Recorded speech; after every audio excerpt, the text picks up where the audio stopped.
je vous propose qu'on démarre. Alors, tout d'abord, un grand merci pour votre présence. Alors, je sais pas combien il y a de participants, mais en tout cas, il y a une belle évolution par rapport à l'année passée. Donc, on va vous dresser, comme chaque année, l'actualité du secteur sanitaire et médico-social. Donc, je serai accompagné cette année donc par Jason Marcolino qui va nous rejoindre tout à l'heure du Crédit Coopératif, qui nous fera un focus sur la cybersécurité. Et puis également un chapitre toujours très attendu, présenté par Céline Calvérac, ici présente, et qui nous fera un point sur l'actualité sociale du moment, qui est toujours très riche. Il y a un petit chat qu'on met à votre disposition. Comme on est assez nombreux, comme vous êtes assez nombreux, on vous propose, si vous avez des questions, alors on tâchera évidemment de suivre ça de près, de répondre en temps réel, de vous apporter tous les éclairages nécessaires. Alors sur la structure, donc on s'est prévu un timing de 2 heures. On va faire en sorte naturellement de le respecter. Il y a donc plusieurs chapitres. Il faut savoir que dans les conférences en présentiel, puisqu'on présente cette conférence dans une dizaine de villes en France, ça réunit environ 600 participants. Dans les conférences en présentiel, on a un peu plus de temps, donc le contenu est un petit peu plus large. Ici, il y a certains thèmes qu'on n'aborde pas, mais évidemment, on vous le laissera à disposition dans le support. Je vous fais un point rapide. Donc le premier chapitre, l'actualité donc comptable, budgétaire, réglementaire. La deuxième partie, le volet social, l'intervention donc de Jason sur la cybersécurité, la fiscalité, on la laissera dans le support, mais malheureusement on n'aura pas le temps de la traiter. Et puis des tendances sectorielles où là on fera un focus sur notamment le fundraising avec un retour d'expérience, un témoignage qu'on a trouvé intéressant, notamment pour étendre les financements des structures. Alors, présent, je vais laisser la parole à Afid Kekouche, qui représente donc le Crédit Coopératif et qui va nous dresser un petit mot. Vas-y, Afid, je t'en prie. T'as ton micro. Le micro, je mets juste le micro. Merci beaucoup, Julien, pour cette introduction. Je vous remercie tous d'être aussi nombreux. Les sujets manquent pas, bien évidemment. En 2025, beaucoup de choses sont passées, beaucoup de choses nous attendent. Donc il y a des sujets réglementaires, des sujets démographiques qui sont irréversibles. On a des sujets qui touchent aussi la partie budgétaire. Vous avez suivi un peu, évidemment, en fait, toute la partie loi de finances. J'en profite aussi pour dire qu'en 2025, c'est quand même l'année... on fête les 25 ans et les 50 ans en fait de la loi handicap, donc la loi 75, qui était une loi un peu, c'est la loi qui a permis en fait la création des institutions, la création d'un cadre législatif qui permet au fait de protéger les personnes en situation de handicap, mais plus globalement, en fait, de créer un cadre plus visible et plus lisible, bien évidemment, pour tous, pour l'État, et qui a permis, en fait, le travail des uns et des autres pour accompagner les usagers. Le Crédit Coopératif s'est inscrit directement dans cette logique. Donc, ça fait 50 ans que le Crédit Coopératif accompagne le social, médico-social, mais aussi le sanitaire.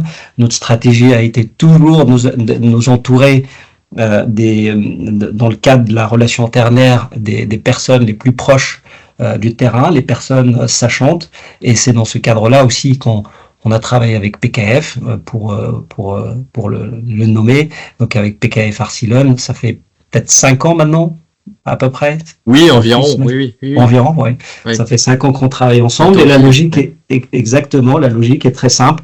On est tous les deux d'accord là-dessus, on considère que l'actualité est très prenante, les sujets budgétaires, réglementaires sont assez importants, et il nous faut toujours nous entourer des experts pour pouvoir apporter une vraie valeur ajoutée à nos clients et à nos prospects, bien évidemment. C'est ce qu'on fait aussi Par ailleurs, avec notre stratégie ternaire, en s'appuyant sur les fédérations, en s'appuyant sur les têtes de réseau, c'est ce qu'on fait, c'est ce qu'on fera aussi dans les mois à venir. Je vais faire un petit teasing.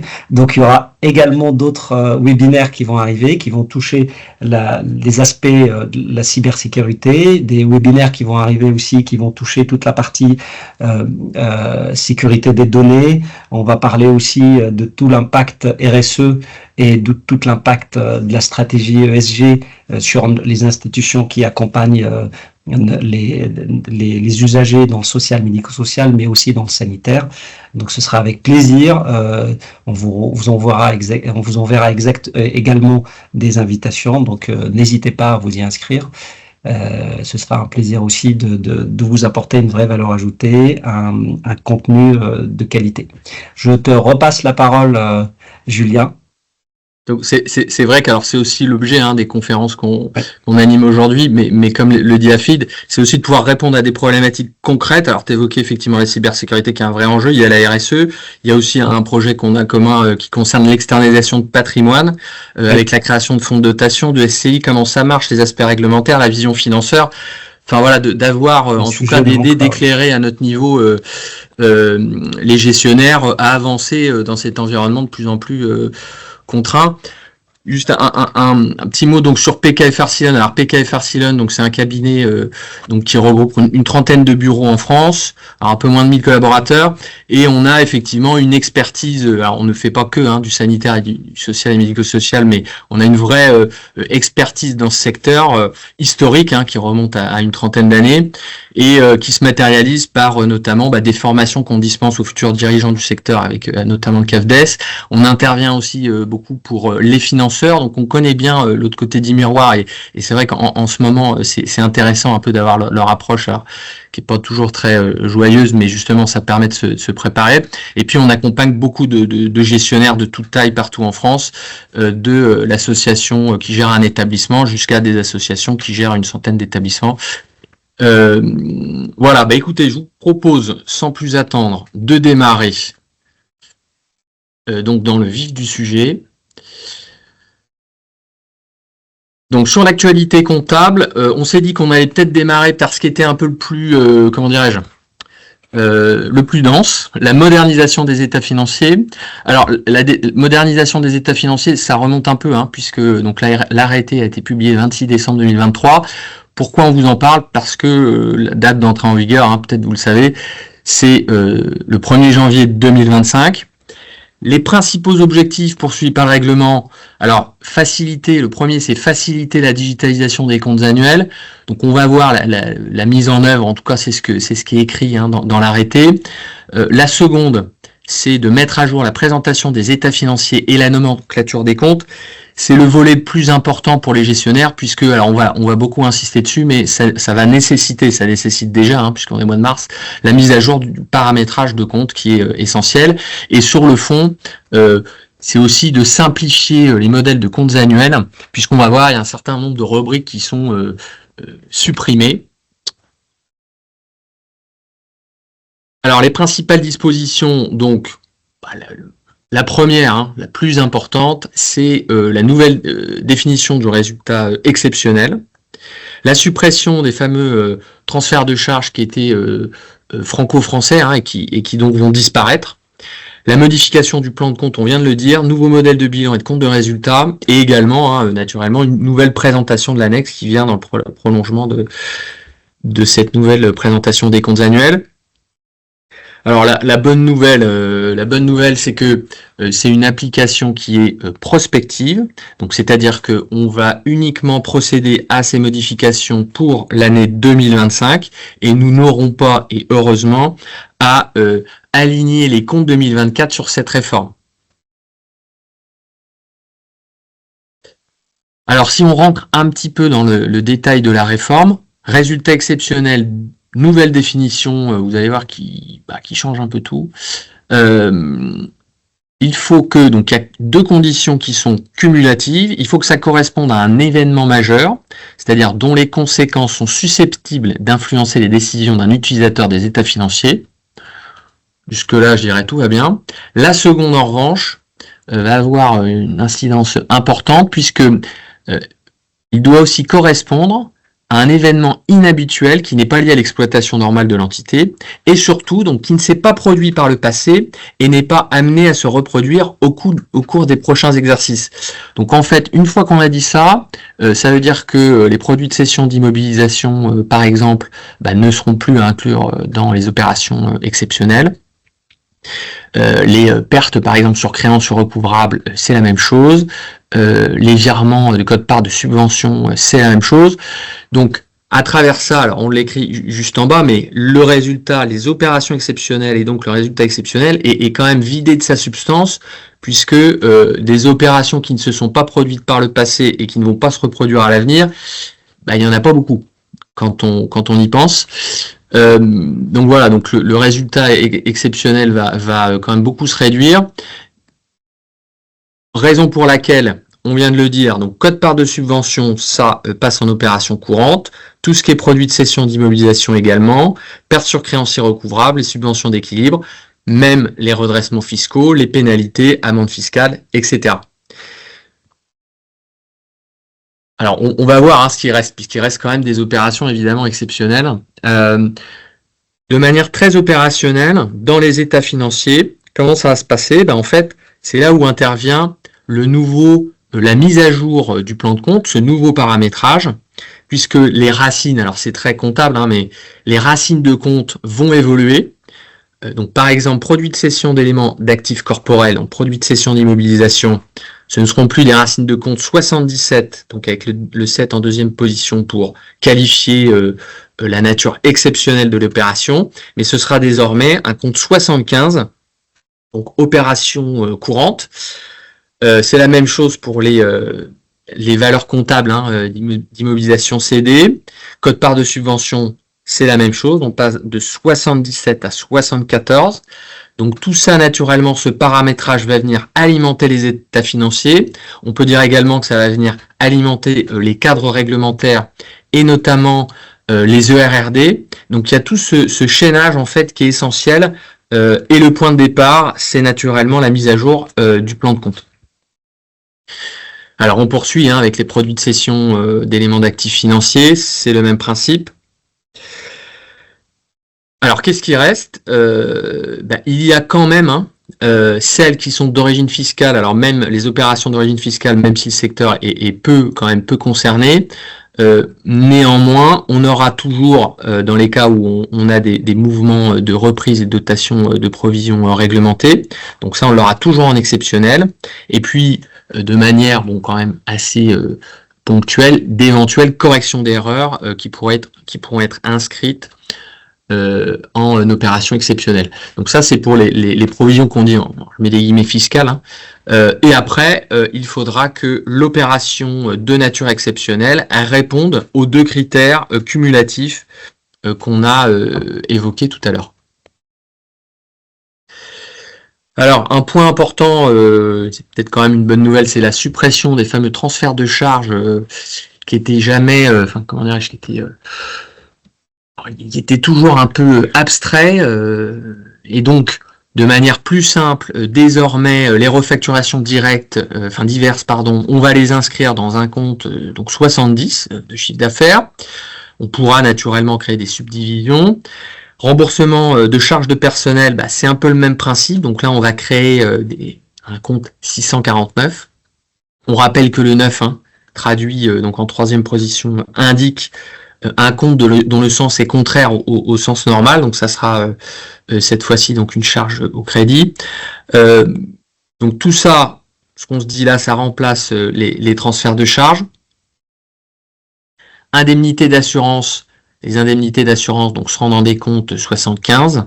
Avantage en nature, donc ce sera effectivement à créer au crédit du compte 6419.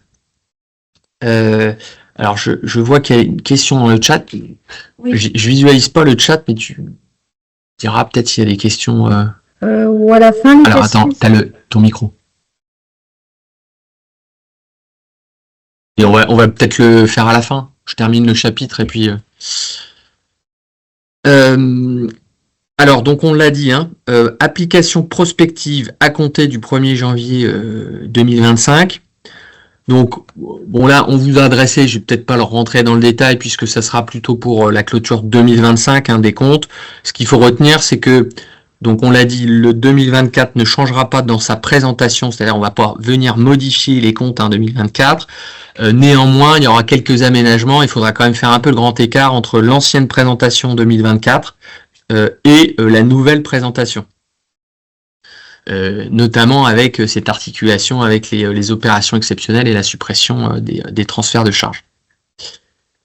Le point saillant de tout ce qu'on se dit là, on le dit, on le répète, hein, c'est le paramétrage des écritures, puisque tant que ce paramétrage ne sera pas à jour, on ne pourra pas saisir naturellement les opérations dans les bons comptes, et donc quelque part on prendra du retard puisque on continuera à appliquer les méthodes de 2024, sauf qu'il faudra procéder naturellement à un certain moment au retraitement pour s'inscrire dans le cadre de cette réforme.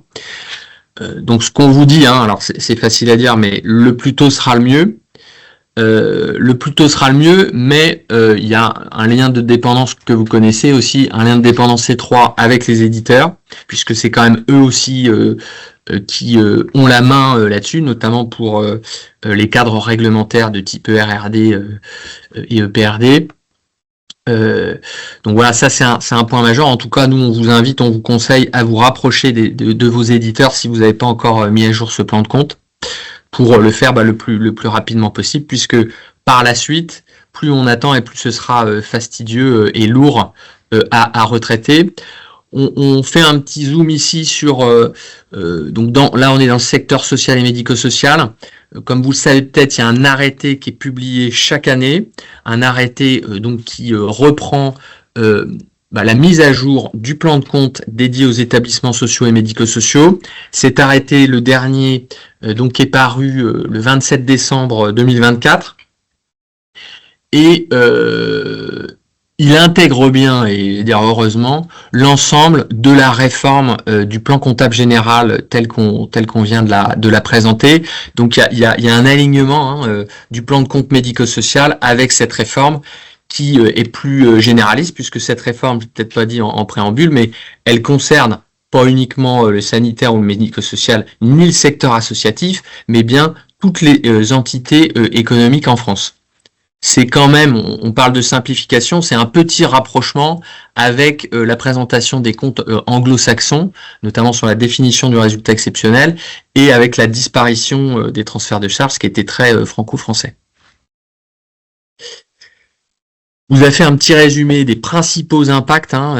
Donc les principaux impacts, nouveau modèle d'état financier, on vient de le dire, mise à jour du plan de compte associatif et du paramétrage avec un point d'exclamation, pour rappeler qu'effectivement c'est le point clé, le point saillant.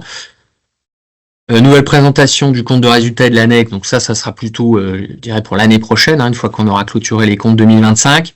Disparition des transferts de charges, c'est un point important, et surtout la baisse significative attendue des charges et des produits exceptionnels. Voilà, ce que je propose peut-être, c'est, je ne sais pas si tu as des questions dans le chat. Alors attends. Des questions. Non, remarque, attends, je peux les lire aussi. Alors, si vous me permettez de relire les questions dans le chat. Alors, j'ai Monsieur Balin. Donc, le compte 649 n'existe pas dans le plan comptable des ESMS paru fin décembre 2024. Eh ben, effectivement, c'est une bonne remarque, parce que ça, on n'avait pas vu. Alors, attendez, je me le note.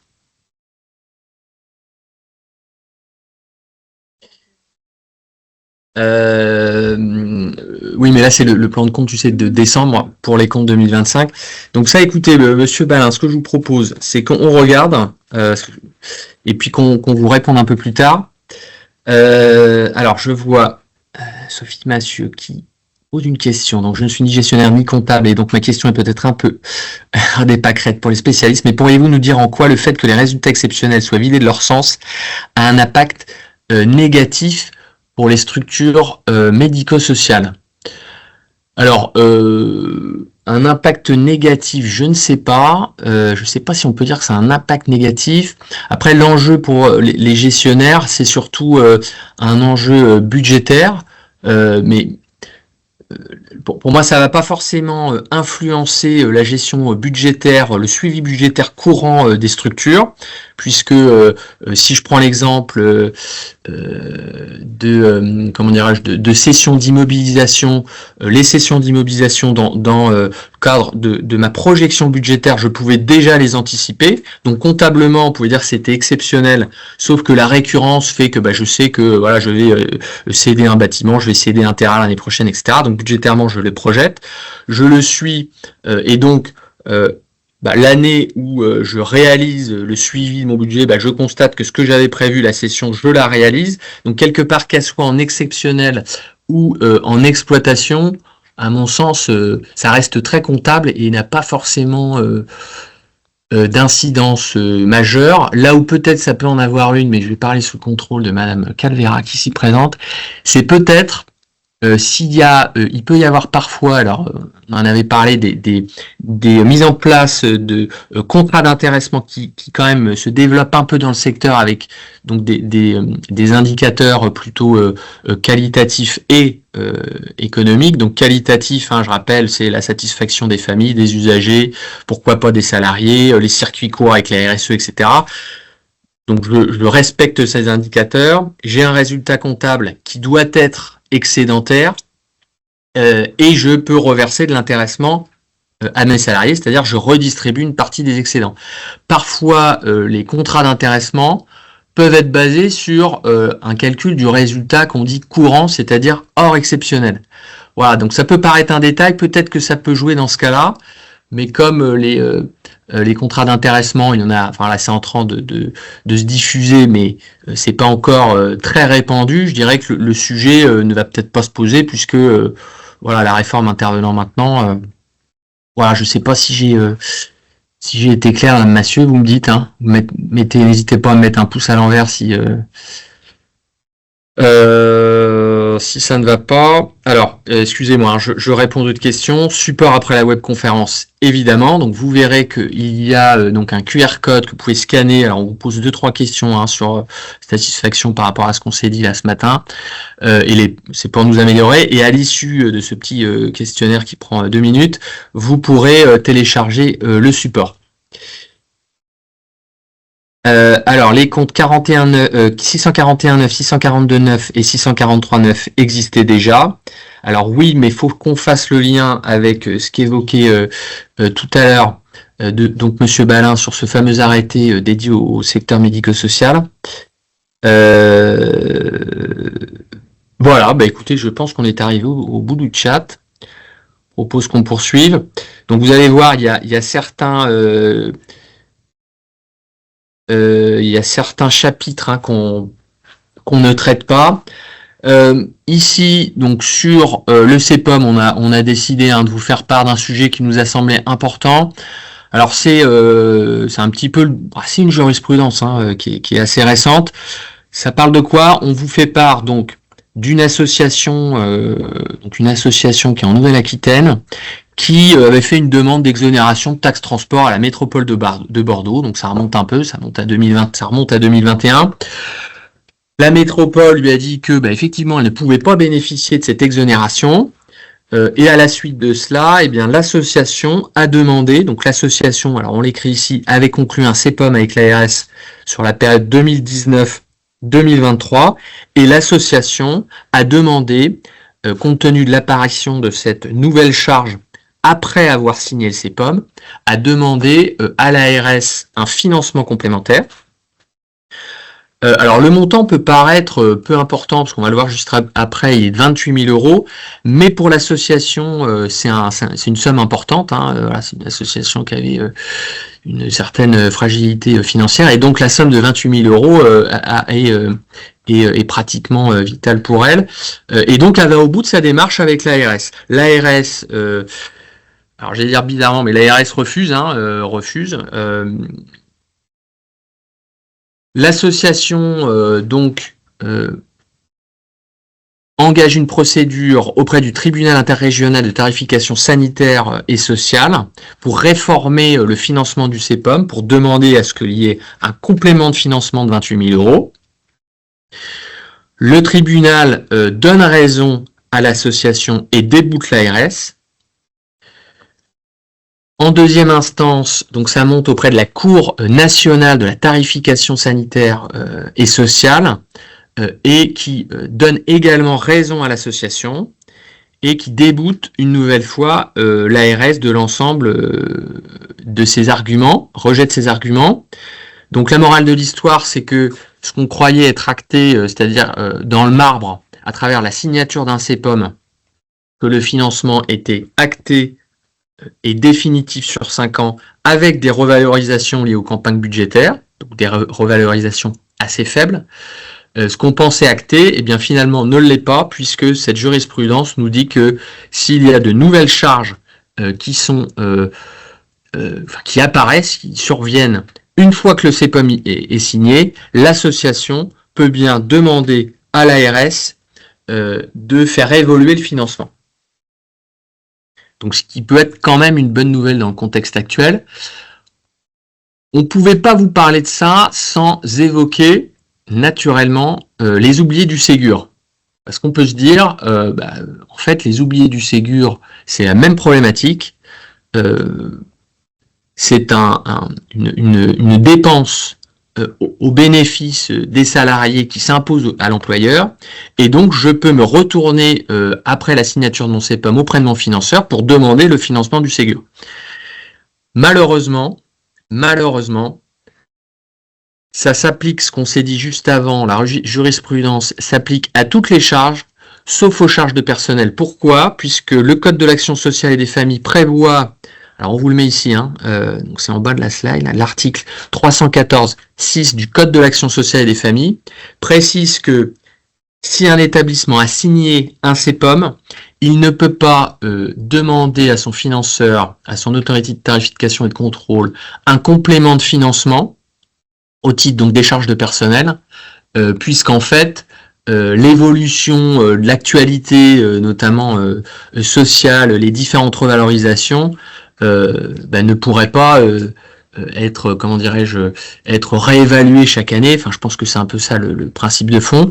Néanmoins, des représentants type Uriops, puisqu'on avait une représentante de l'Uriops, d'ailleurs Nouvelle-Aquitaine, qui nous disait que ils étaient montés au créneau contre cet article du Code de l'action sociale et des familles pour pouvoir étendre en fait l'évolution des CEPOM et ne pas le restreindre qu'aux charges du groupe 1, c'est-à-dire aux charges courantes, ou éventuellement aux charges du groupe 3, enfin là, c'est assez budgétaire, mais voilà, et de pouvoir intégrer en effet cette disposition, cette jurisprudence également aux charges de personnel.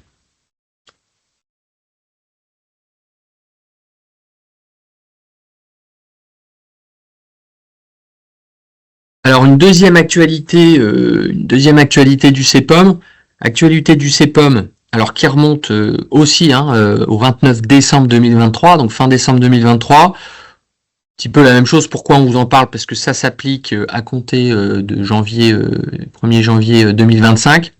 Donc de quoi parle-t-on? On parle de ce décret qui prévoit désormais, donc il a écrit sur le papier, la possibilité pour les financeurs de reprendre les reports à nouveau excédentaires et les réserves qui ne seraient pas justifiées par les conditions normales d'exploitation des établissements, et ce, au moment du renouvellement du CEPOM, à hauteur de 50% au maximum. Les établissements concernés, donc là on est sur des établissements du secteur médico-social, personnes âgées, personnes en situation de handicap, mais sous financement ARS, est soumis à l'obligation de conclure un CEPOM. Alors, sur les modalités pratiques, en fait, c'est au moment du renouvellement du CEPOM, le financeur, en fait, il examine, donc il prend la photographie de la santé financière des structures dans le périmètre du CEPOM, et alors il ne fait pas que ça, puisqu'il va aussi apprécier la trajectoire financière qui est envisagée, donc c'est-à-dire les investissements, les besoins de financement, et notamment l'utilisation à travers ça des comptes de report à nouveau et des comptes de réserve. Et donc, si ils jugent qu'ils sont injustifiés ou, alors je sais pas le terme adapté, superflus, il a, par l'intermédiaire de ce décret, la possibilité de les reprendre à hauteur de 50%. Donc, la marche à suivre, c'est que la politique d'investissement du gestionnaire, elle devra bien démontrer que cette trajectoire emploie l'essentiel des ressources financières disponibles, donc des ressources financières qui sont composées de rapports à nouveau et de réserves notamment. Et à défaut, le financeur pourra vous dire, moi je juge que les comptes de report à nouveau là sur vos 10 établissements, il y en a 3 millions que j'estime qui ne sont pas justifiés, je vous reprends la moitié, donc je vous reprends 1,5 million. Donc ça, en fait, ça va assez vite. Ça va assez vite dans le sens où ce n'est qu'une appréciation à un instant T avec cette projection et où le financeur, à l'issue d'une réunion, peut vous reprendre une somme extrêmement significative. Alors, c'est sur le mécanisme comptable, comment ça se passe. En fait, le financeur, il va vous dire sur les établissements du CEPOM que moi je vous finance chaque année 10 millions d'euros. J'estime que je vais vous reprendre les réserves, les reports à nouveau, par exemple, 2 millions d'euros, puisque j'estime qu'elles sont injustifiées. Donc chaque année, ces 2 millions d'euros, ce que je vais faire, c'est sur la durée du CEPOM, donc je vais diviser ces 2 millions d'euros par 5 ans, ça va faire 400 000 euros, et je vais vous imputer ces 400 000 euros sur les 10 millions d'euros que je vous verse habituellement. Donc je ne vais pas vous verser 10 millions d'euros, je vais vous verser 9,6 millions. Donc c'est quand même très concret, puisque ça va venir appauvrir, en fait, diminuer le financement négocié dans le cadre du CEPOM pendant 5 ans. Après, il y a une petite mécanique comptable, alors c'est d'affecter ces reports à nouveau et ces réserves, ce qu'on appelle une réserve de compensation, et puis après on viendra imputer les pertes, puisque comme j'aurai chaque année moins de financement, je dégagerai des pertes, et je viendrai compenser ces pertes sur cette fameuse réserve de compensation où j'aurai isolé les fameux 2 millions qui me seront repris sur 5 ans par le financeur.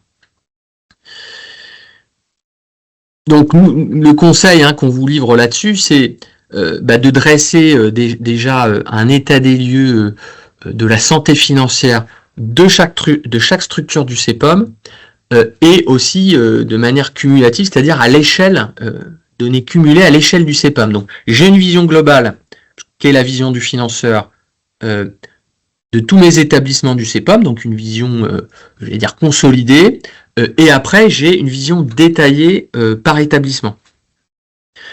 Dans ce diagnostic financier, sans rentrer dans le détail, mais les indicateurs importants, notamment, c'est le taux de vétusté, c'est-à-dire l'état de vieillissement du patrimoine, le taux d'endettement, est-ce que la dette auprès des établissements bancaires, est-ce qu'elle est importante ou parfois elle est inexistante, mon niveau de trésorerie, qui est essentiel, mon fameux fonds de roulement d'investissement, c'est-à-dire quelle est la capacité d'investissement dont je dispose pour autofinancer donc seul mes investissements, et c'est également aussi indicateur saillant des EPRD, des ERD, le fameux taux de capacité d'autofinancement, c'est-à-dire l'épargne que je dégage pour investir chaque année à travers mes activités, pour pérenniser, pour renouveler l'ensemble de mes équipements, de mes agencements, de mon mobilier dans mes structures, pour garantir la bonne qualité d'accueil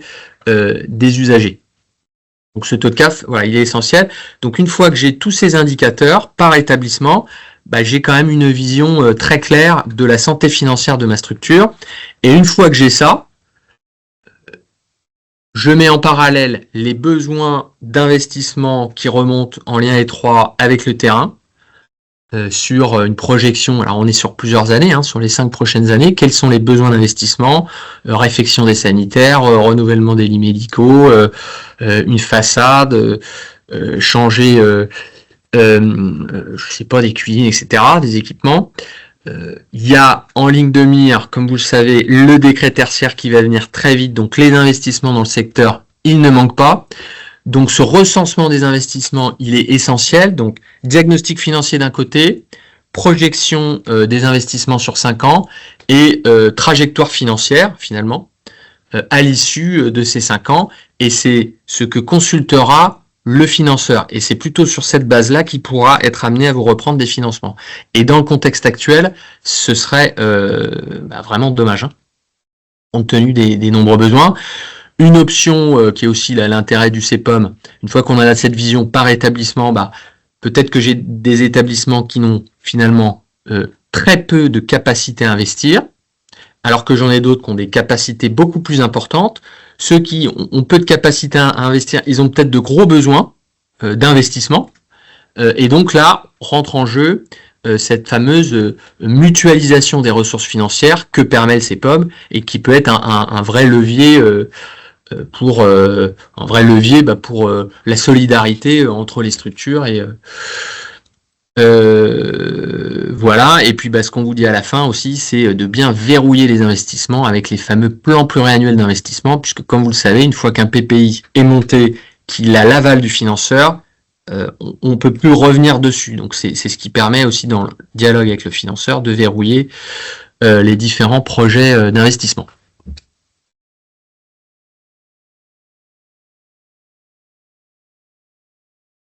Voilà, donc dans les sujets, alors on n'a pas traité là, hein, puisqu'encore une fois le temps est quand même compté. Il y a donc sachez que il y a un petit sujet sur les fameux bénéficiaires effectifs dans le secteur associatif, qui est une obligation pour les sociétés commerciales.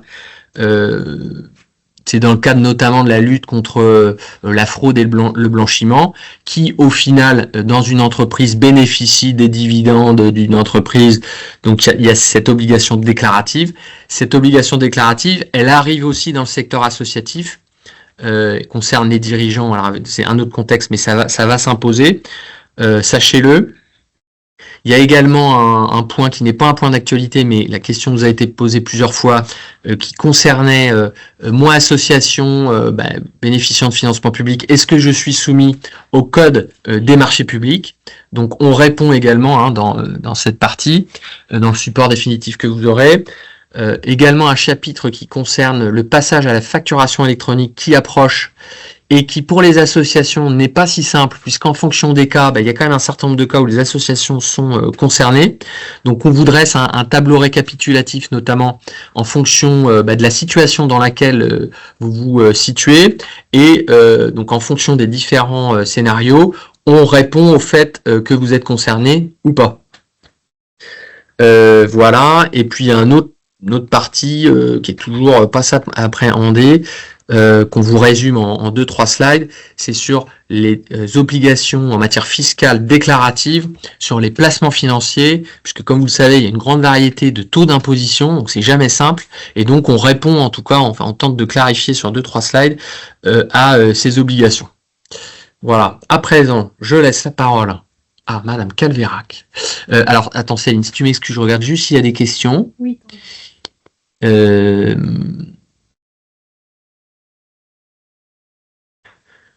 Alors, il y a Madame Patricia Jandel, donc Ségur pour tous 2024, c'est le cas. Alors, je ne sais pas à quoi vous faites référence quand vous dites c'est le cas.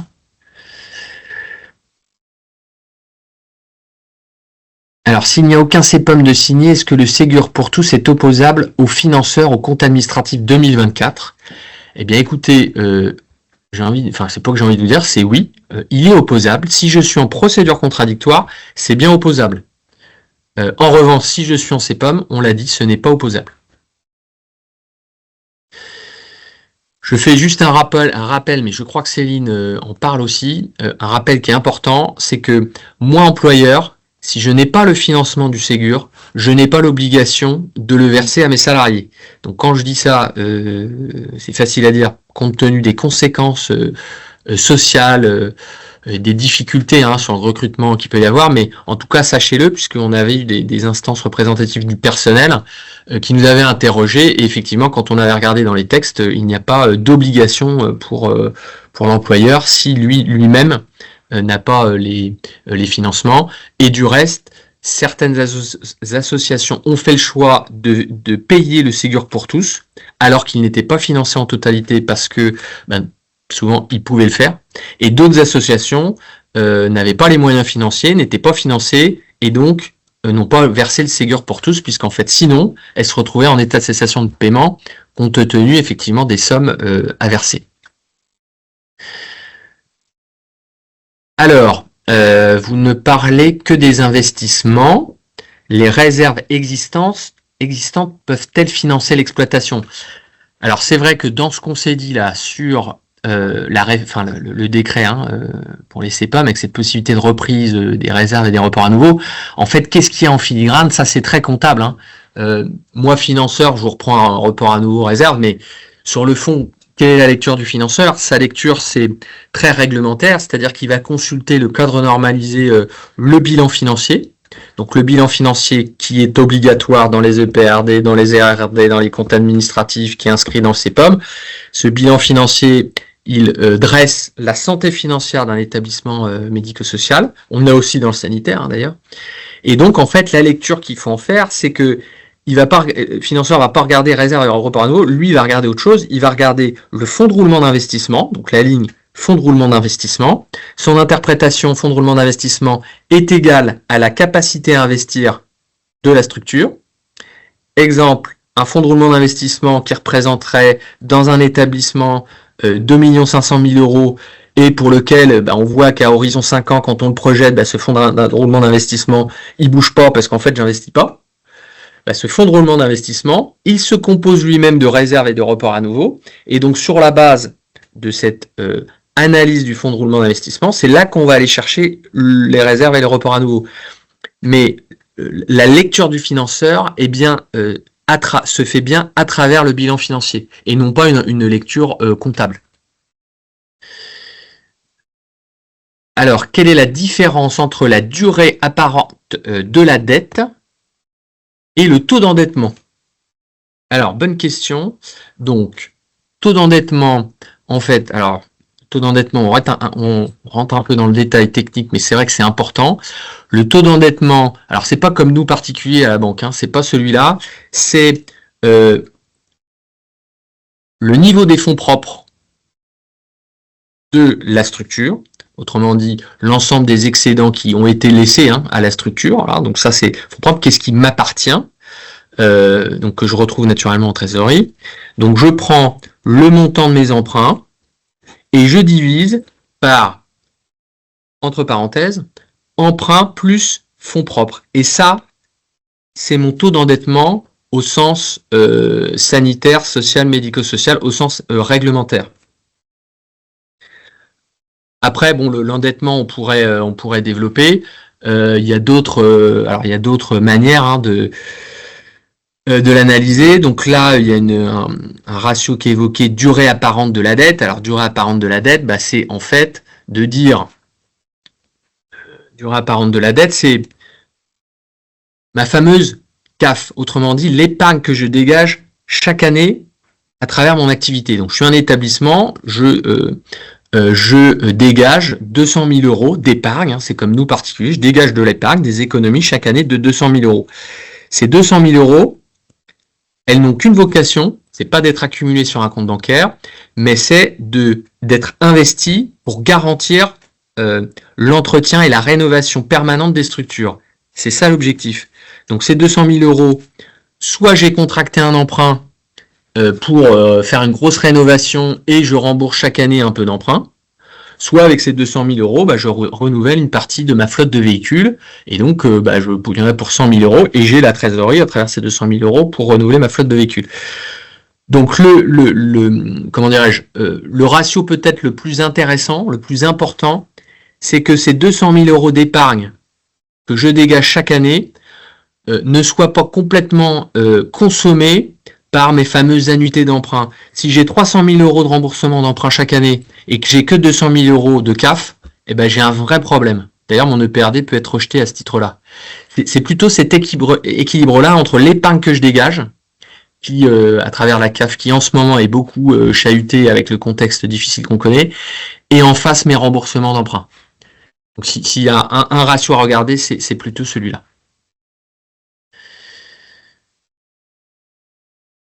Voilà, alors je sais pas, une personne qui me disait qu'il y avait un écho. Mon micro, c'était bon? Le micro est coupé et le son aussi. Ok. Eh bien écoutez, si vous en êtes d'accord, on n'a pas d'autres questions, je vais laisser la parole à Céline qui va vous dresser l'actualité du moment, l'actualité sociale. Céline, c'est à toi.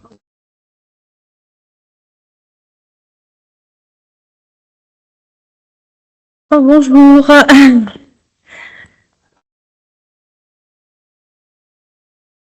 Voilà, c'est bon, on a réglé les micros pour éviter les échos.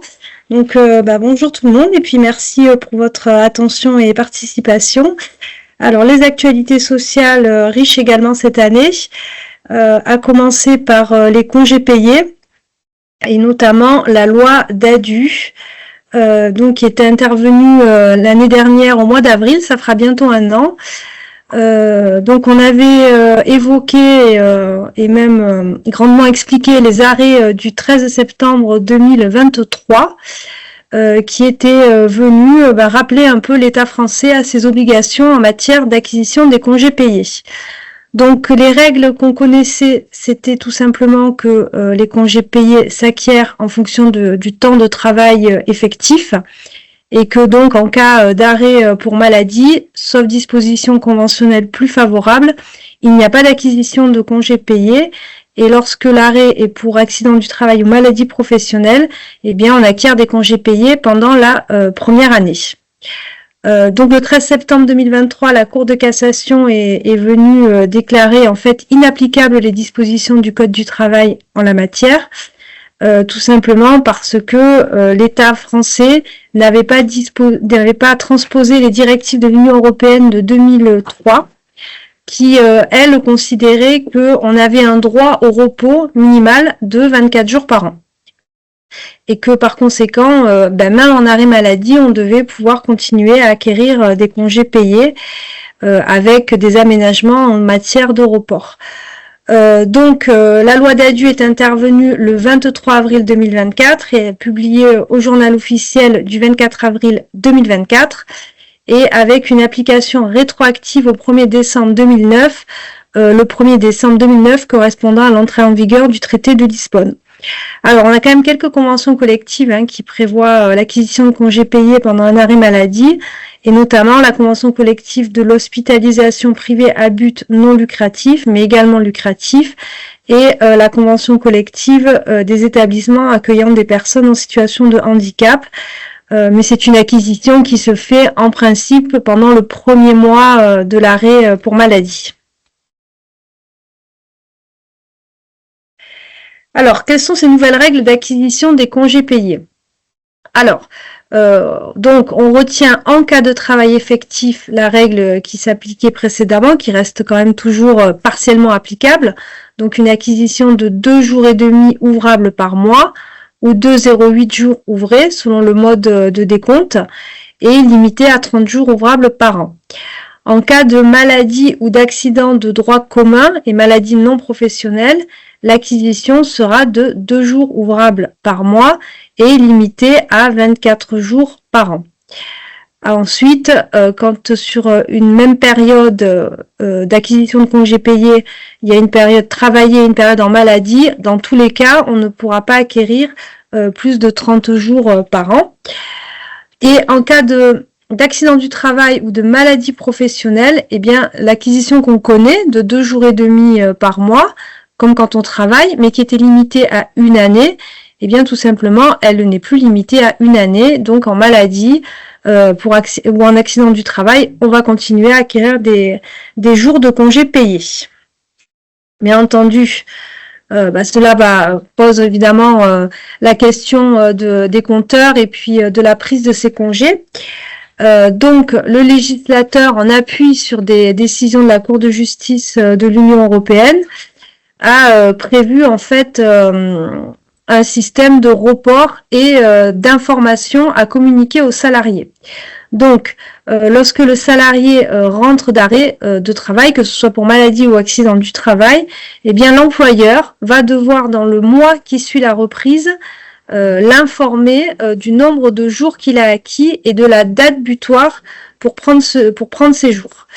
L'information, elle va se faire donc par tout moyen. Donc nous, ce qu'on recommande, c'est de faire un courrier contre remise en main propre contre décharge ou en recommandé, et courrier à annexer au bulletin de salaire au moment de la reprise, puisque dans ce bulletin de salaire, on aura bien le compteur de congés payés avec les jours acquis en maladie.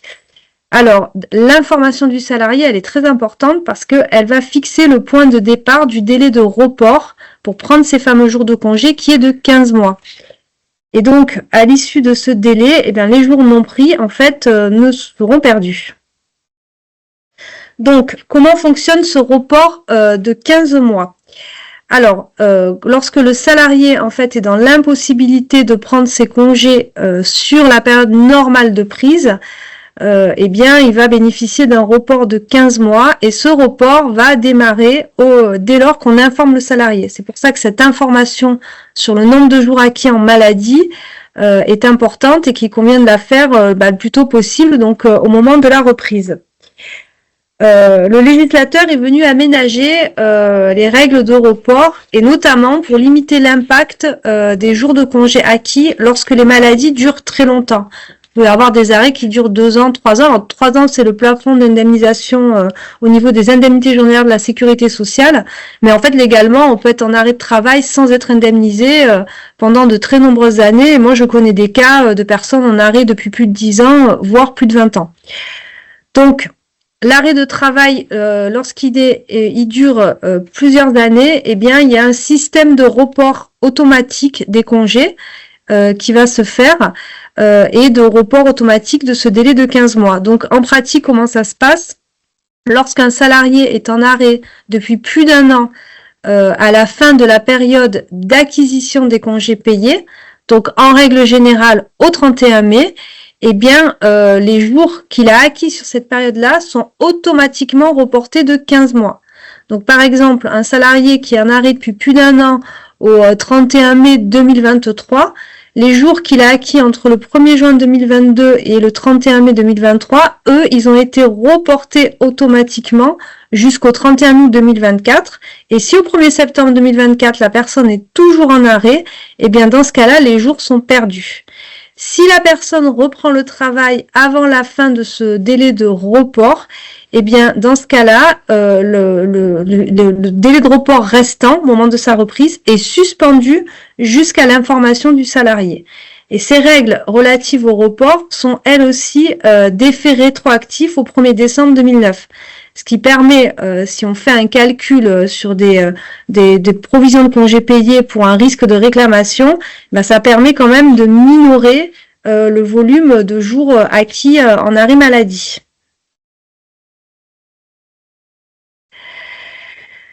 Alors, concernant l'antériorité de l'acquisition des congés payés. Alors, comme je le disais, la loi DADU, elle est rétroactive depuis le 1er décembre 2009. Et donc, il y a une acquisition de congés payés théoriques qui, normalement, aurait dû se faire. Donc, c'est limité à 24 jours par an si la personne est en arrêt sur toute la période d'acquisition et 20 jours ouvrés, donc selon le mode de décompte des congés payés. Alors, cette rétroactivité, elle a bien été actée dans la loi concernant les arrêts maladie et les accidents de droit commun. En revanche, la loi n'a pas tellement traité le sort de la maladie professionnelle et de l'accident du travail. Donc, a priori, il n'y aurait pas de rétroactivité. Je parle au conditionnel parce que, bien entendu, la Cour de cassation, qui s'est déjà emparée à plusieurs reprises du sujet, a bien précisé dans un arrêt rendu le 2 octobre 2024 que ces règles de rétroactivité, bien évidemment, s'appliquaient également aux arrêts pour accident du travail ou maladie professionnelle.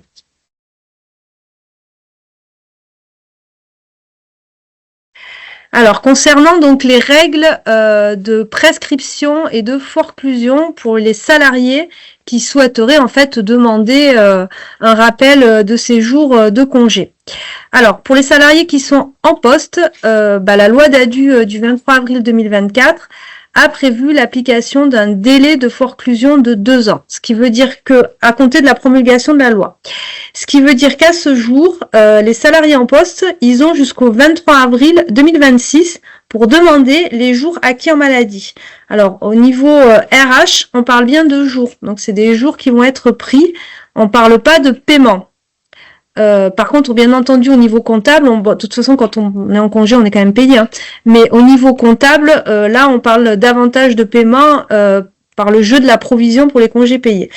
Donc, c'est un nombre de jours qu'ils vont pouvoir prendre et il leur reste un peu plus d'1 an pour faire valoir leurs droits. Alors, pour les salariés qui ont quitté la structure, il va falloir tenir compte des règles de prescription et donc s'interroger, savoir si le salarié a quitté la structure depuis plus ou moins de 3 ans. Donc, le salarié qui est parti depuis plus de 3 ans, c'est prescrit, donc il n'y a pas d'action envisageable et là, pour le coup, il n'y a pas de provision à passer. Donc ça, c'est une position qui a été confirmée par le Conseil d'État l'année dernière en disant que les règles de prescription triennale prévues par le Code du travail demeuraient en vigueur et qu'il n'y avait pas lieu d'en écarter leur application. Juste une petite parenthèse, c'est que dans les arrêts du 13 septembre 2023, la Cour de cassation est quand même venue préciser que dès lors que le salarié n'avait pas été informé du nombre de jours de congés payés acquis pendant l'arrêt maladie, le délai de prescription n'avait jamais pu commencer à courir. Donc, on peut garder cette position, mais il est possible qu'il y ait des litiges en fait ultérieurs et que ce soit remis en cause. Alors, pour les salariés qui ont quitté leur employeur depuis moins de 3 ans, eh bien, si on suit les règles de prescription triennale, ils ont 3 ans à compter de la rupture du contrat de travail pour faire valoir leurs droits. Et ensuite, ils vont pouvoir remonter 3 ans en arrière. Donc, typiquement, un salarié qui part en 2023, 1er janvier 2023, eh bien, il va pouvoir remonter en termes de congés payés maladie jusqu'au 31 décembre 2019.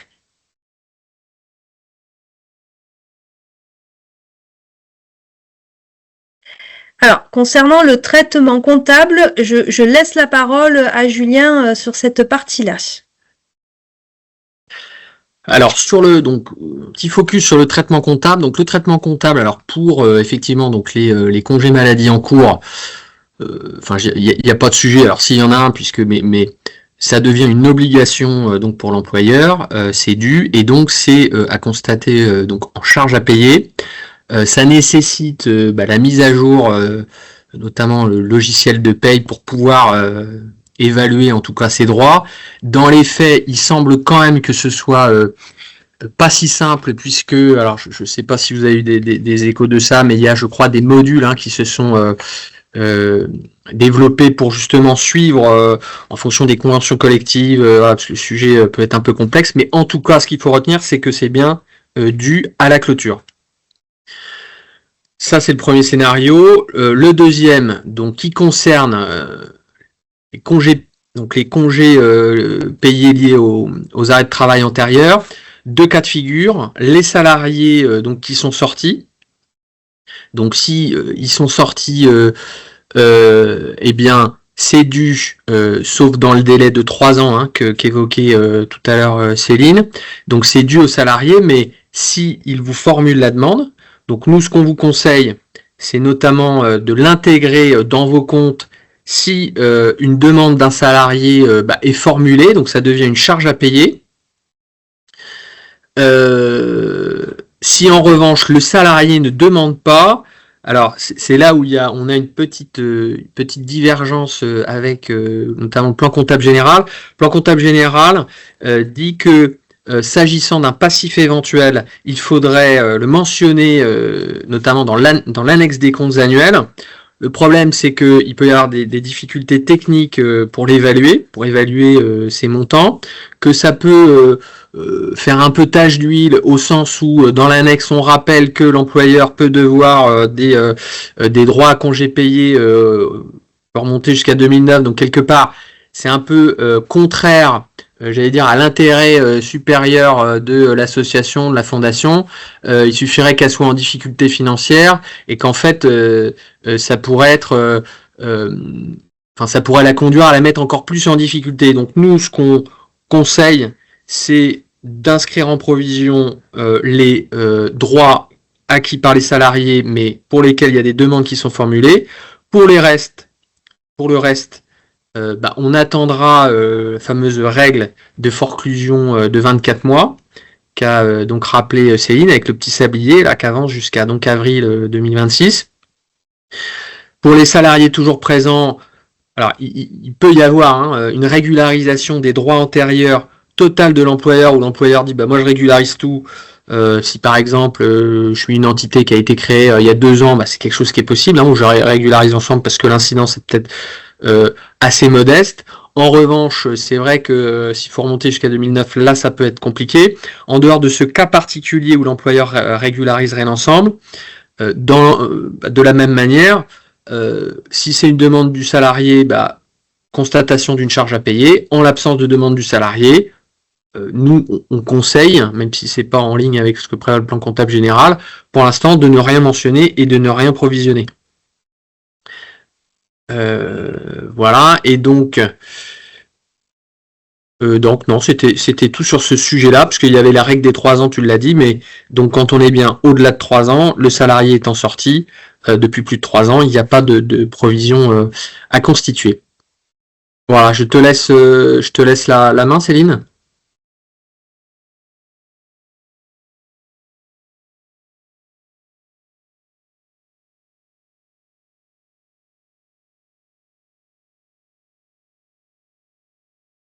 Là, normalement, tu as le contrôle, il faut juste que tu remettes peut-être ton micro. C'est bon, pardon. Donc, alors, j'ai quelques questions. Je vais y répondre avant de passer au sujet suivant en lien avec la maladie. Alors, effectivement, donc dans la convention 66, si l'ancienneté est supérieure à 1 an, il y a acquisition totale des congés payés pendant 7 ou 13 mois, pendant la durée du maintien de salaire, selon si cadre ou non cadre.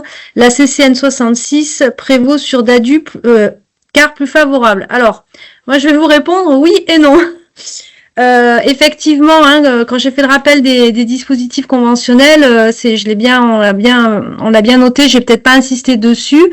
C'est que effectivement dans la 66, il y a bien une disposition qui considère comme du temps de travail effectif les périodes de suspension du contrat de travail faisant l'objet d'un maintien de salaire, ce qui peut être le cas de la maladie.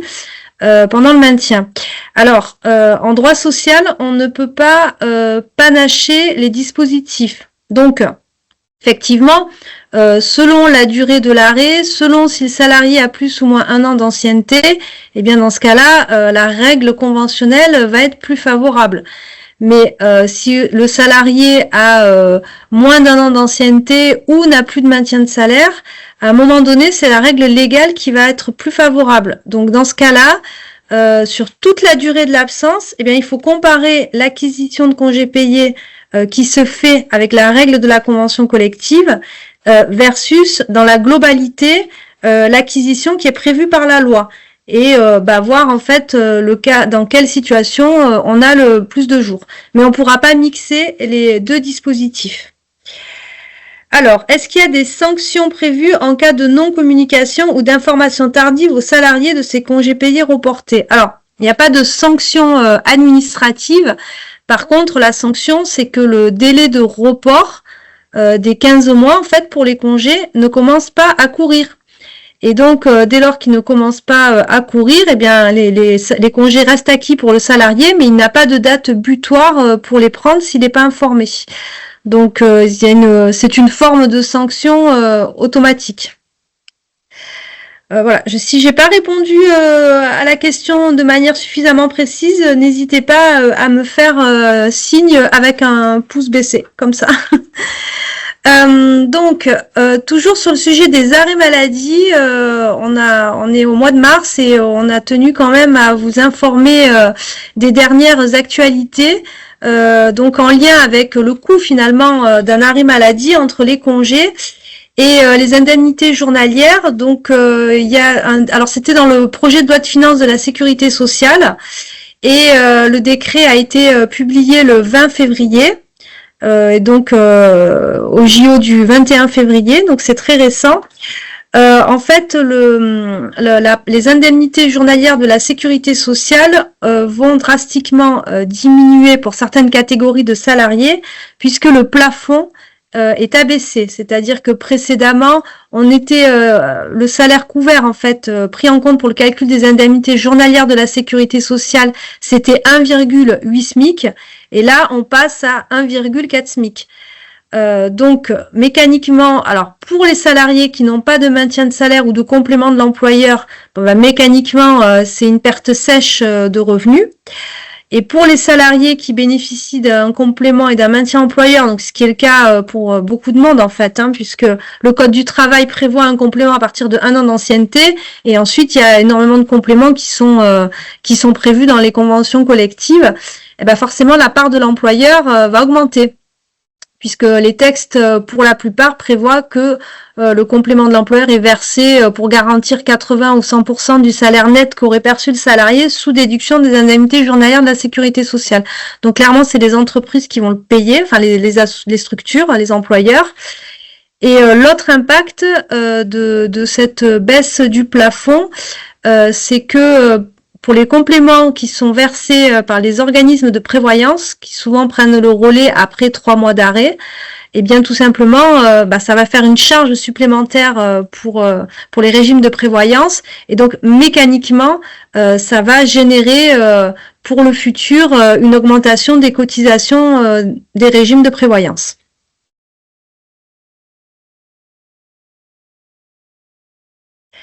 Alors, autre sujet dont on a parlé déjà l'an dernier, mais qui présente des nouveautés, ça concerne le partage de la valeur.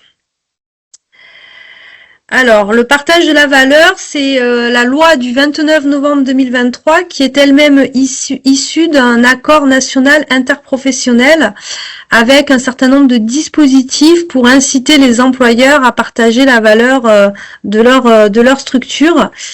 Et ce qui est à noter à partir de cette année, en fait, ce sont des obligations d'expérimentation de nouveaux modes de partage de la valeur, et qui vont concerner en fait les structures selon la taille de l'effectif.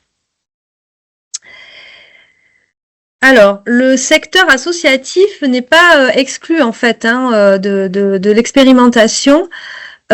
Puisque il a été prévu en fait que pour les acteurs de l'économie sociale et solidaire, dès lors qu'ils sont profitables, c'est-à-dire qu'ils ont réalisé un bénéfice net fiscal au moins égal à 1% de leur chiffre d'affaires pendant 3 exercices consécutifs, eh bien ils vont devoir se doter d'un dispositif de partage de la valeur. Alors, il y a juste un bémol, c'est que en l'état actuel, l'expérimentation n'est pas pleinement applicable, mais elle peut être mise en place de manière volontaire, dans la mesure où il faut qu'un accord de branche autorise la mise en place du dispositif.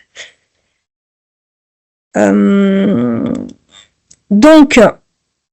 on vous en parle puisque ça peut être mis en place de façon volontaire. Alors, qu'est-ce qui va pouvoir être mis en place ? Un dispositif d'intéressement, un dispositif de participation volontaire, ou la possibilité, pour ceux qui en ont déjà mis en place, d'abonder dans un plan d'épargne ou de verser une prime de partage de la valeur.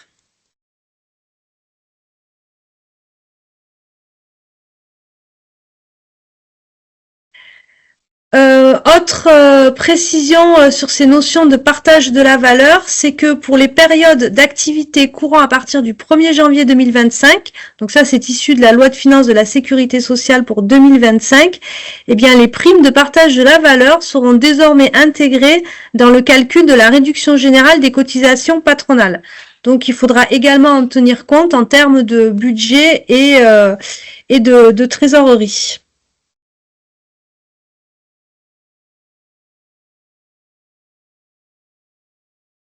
Alors, j'ai une petite question. Quid de cette prime dans les ESAT avec le chiffre d'affaires et notamment la rémunération sur les travailleurs handicapés doit-elle être versée?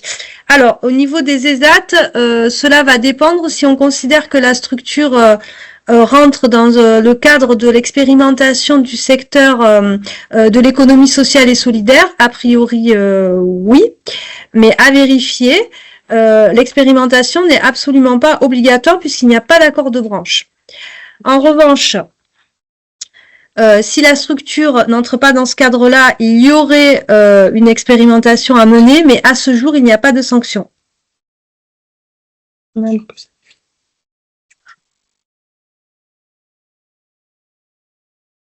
Alors, quelles sont les modalités de mise en œuvre du partage de la valeur?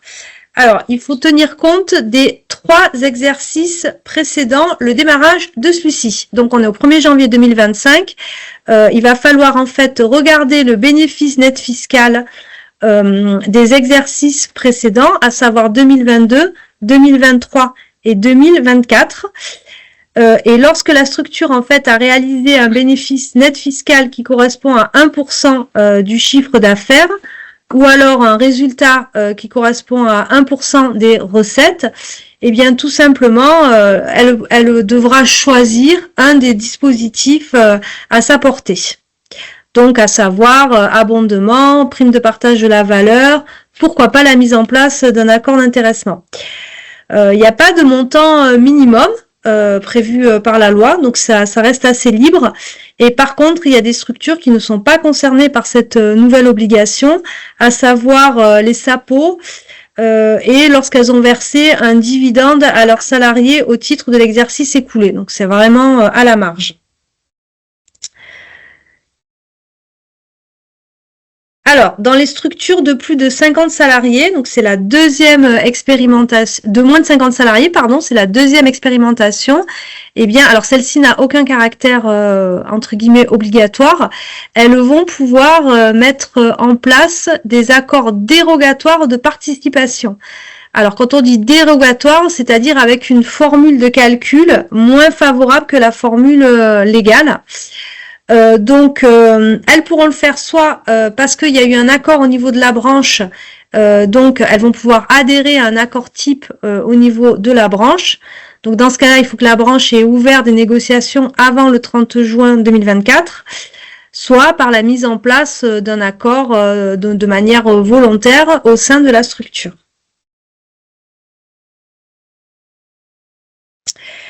Alors, la prime de... Alors, je réponds à la question.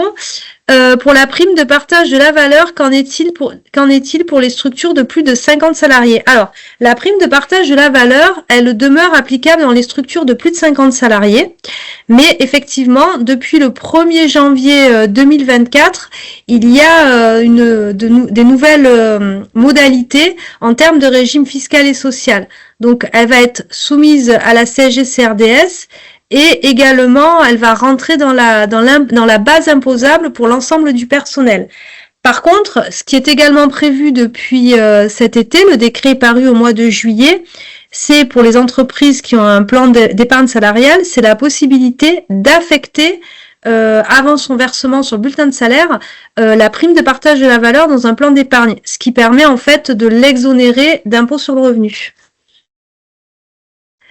Alors, concernant la fusion des conventions collectives et le Ségur pour tous, donc il y a un chantier en fait qui a été entamé depuis déjà plusieurs années, qui ne concerne pas que le secteur médico-social, mais beaucoup de secteurs professionnels, de en fait fusionner les conventions collectives, parce qu'à ce jour on a 800, enfin même plus, environ 800 conventions collectives, et donc il y a une volonté en fait de l'État de voir toutes ces conventions, de voir les conventions qui ont des secteurs d'activité proches fusionner.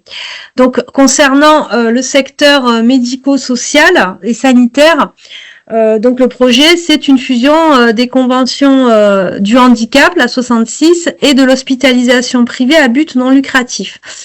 Donc il y a eu signature d'un accord de principe il y a déjà quelques années pour la convention unique, et cet été, les négociations ont permis de lancer le calendrier et les ambitions de cette convention collective unique. Donc ça a été signé par Access et la plupart des syndicats salariés qu'on connaît, donc CFDT, CGT, FO.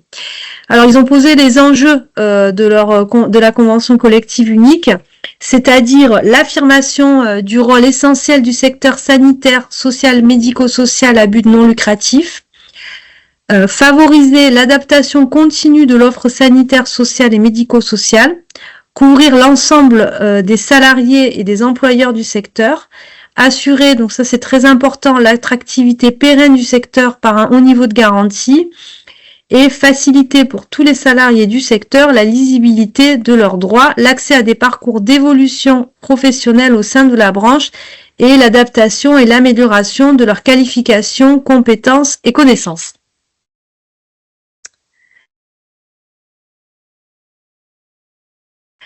Alors, dans cet accord, ce qu'on appelle dans le jargon des accords de méthode, en fait, ils se sont fixés un calendrier de négociation avec différentes échéances et selon les thématiques.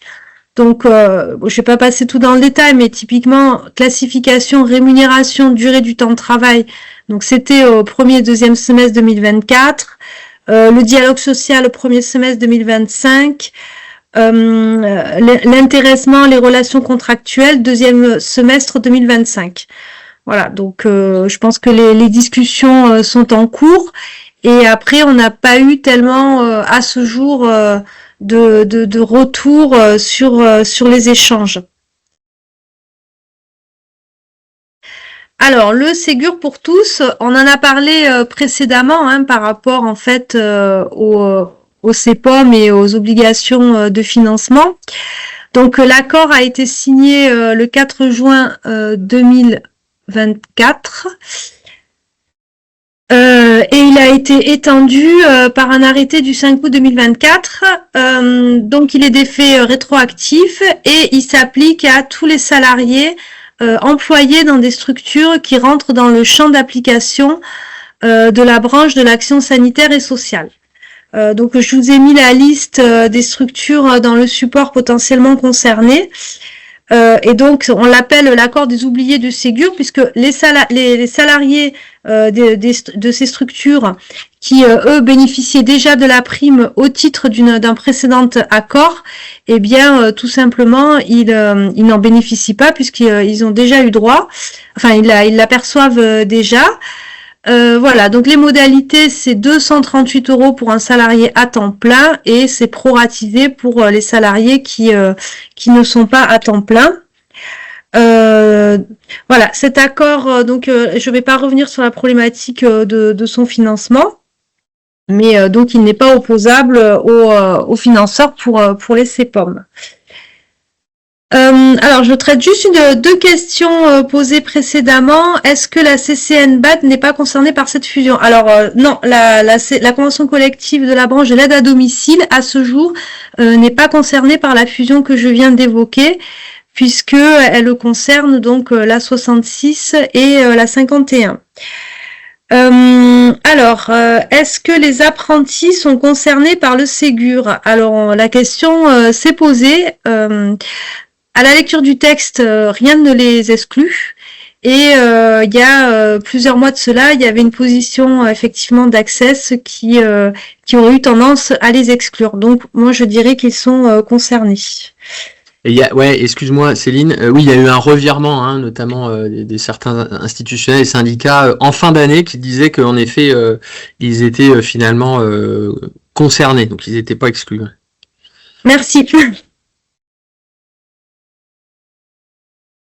Alors, autre sujet en lien avec nos problématiques d'arrêt maladie, c'est la contre-visite médicale patronale. Donc c'est pas nouveau, c'était déjà prévu et mis en place dans certaines structures et auprès de certains employeurs, puisque les magistrats de la Cour de cassation en avaient validé son principe depuis de nombreuses années. Mais c'est un décret qui a le mérite d'encadrer le processus. Donc la contre-visite, qu'est-ce que c'est? C'est tout simplement la possibilité pour l'employeur d'aller faire contrôler la réalité de l'état de santé de son salarié qui est en arrêt maladie. Donc, comment s'articule cette contre-visite? Alors, aujourd'hui, clairement, depuis le décret, enfin l'arrêté, c'est un arrêté ou un décret, c'est un décret du 5 juillet. Le salarié doit informer l'employeur du lieu de résidence où il se trouve pendant sa convalescence. C'est pas nécessairement son domicile. Et également des horaires de sortie autorisés, donc par défaut les horaires où il va être à son domicile. Donc l'employeur va pouvoir mandater un médecin, donc un médecin, un médecin praticien du privé. Il y a également des sociétés qui sont spécialisées là-dedans, donc qui peuvent s'en charger. Ce médecin va rendre visite au salarié, donc soit à son domicile, soit il le convoque au cabinet médical. Et il va apprécier en fait la justification de l'arrêt en question. Il va également relever si le salarié en fait n'est pas présent au domicile au moment de la visite. Et ce médecin ensuite établit un rapport qu'il va transmettre à l'employeur et à la caisse. Donc, si l'arrêt n'est pas justifié, l'employeur va pouvoir cesser le versement de son complément. En revanche, évidemment, si l'arrêt est justifié, il ne pourra pas le cesser. Et surtout, derrière, la caisse, la CPAM va elle aussi pouvoir mandater un médecin, le médecin contrôle de la caisse, pour venir contrôler et, le cas échéant, aboutir à un arrêt des indemnités journalières de la sécurité sociale et demander aux salariés de reprendre le travail. Et bien entendu, l'information de ce rapport est transmise aux salariés par l'employeur. Alors, quid des sorties libres en cas d'arrêt de travail pour le contrôle? Alors effectivement, si le salarié est en sortie libre en cas d'arrêt de travail, le médecin qui contrôle va prendre contact avec lui et lui demander de se présenter au cabinet, ou alors lui demander à quel moment il peut passer à son domicile.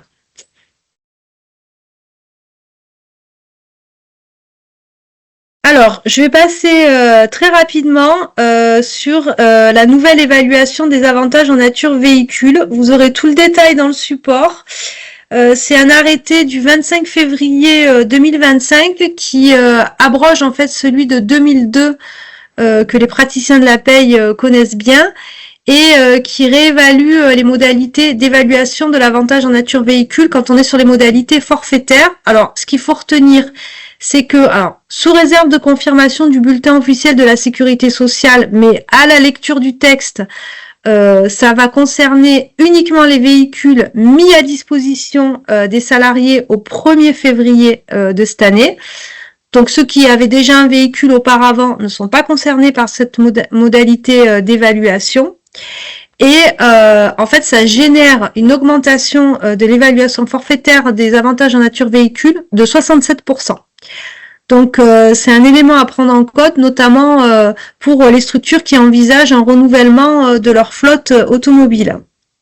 Donc je vous ai mis le détail avec des tableaux pour que ce soit plus clair. Et autre point de cet arrêté qui n'est pas dans la présentation, il y a également un durcissement des conditions de l'abattement pour les véhicules 100% électriques, puisque ces véhicules devront avoir un score de 60 points en termes de score écologique, et en gros c'est les véhicules qui sont éligibles au bonus de l'État. Et enfin, sur la partie sociale, je vais aussi passer rapidement parce qu'on est un peu pris par le temps.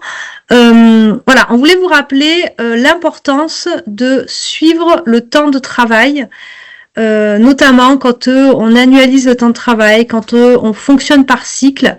Et pour cela, on voulait vous indiquer de ne pas hésiter à mettre en place, et vous pouvez nous solliciter sur ces sujets-là, ce qu'on appelle des systèmes d'information des ressources humaines. Donc c'est un outil stratégique et essentiel, et qui permet de regrouper dans un seul et même outil les fonctionnalités d'un logiciel de paye, d'une pointeuse, d'une gestion des congés payés, de la gestion des frais professionnels. Ça permet d'analyser, de pouvoir sortir des reportings, de pouvoir alimenter la base de données économiques et sociales, de pouvoir réaliser ces campagnes d'entretien professionnel, et d'avoir un outil qui permet aussi, voilà, avec le suivi qu'il apporte, de pouvoir justifier qu'on a bien rempli ses obligations, tant auprès des administrations, mais également, malheureusement, en cas de contentieux avec les salariés. L'objectif, voilà, c'est de donner accès à une base de données simple, unifiée et sécurisée.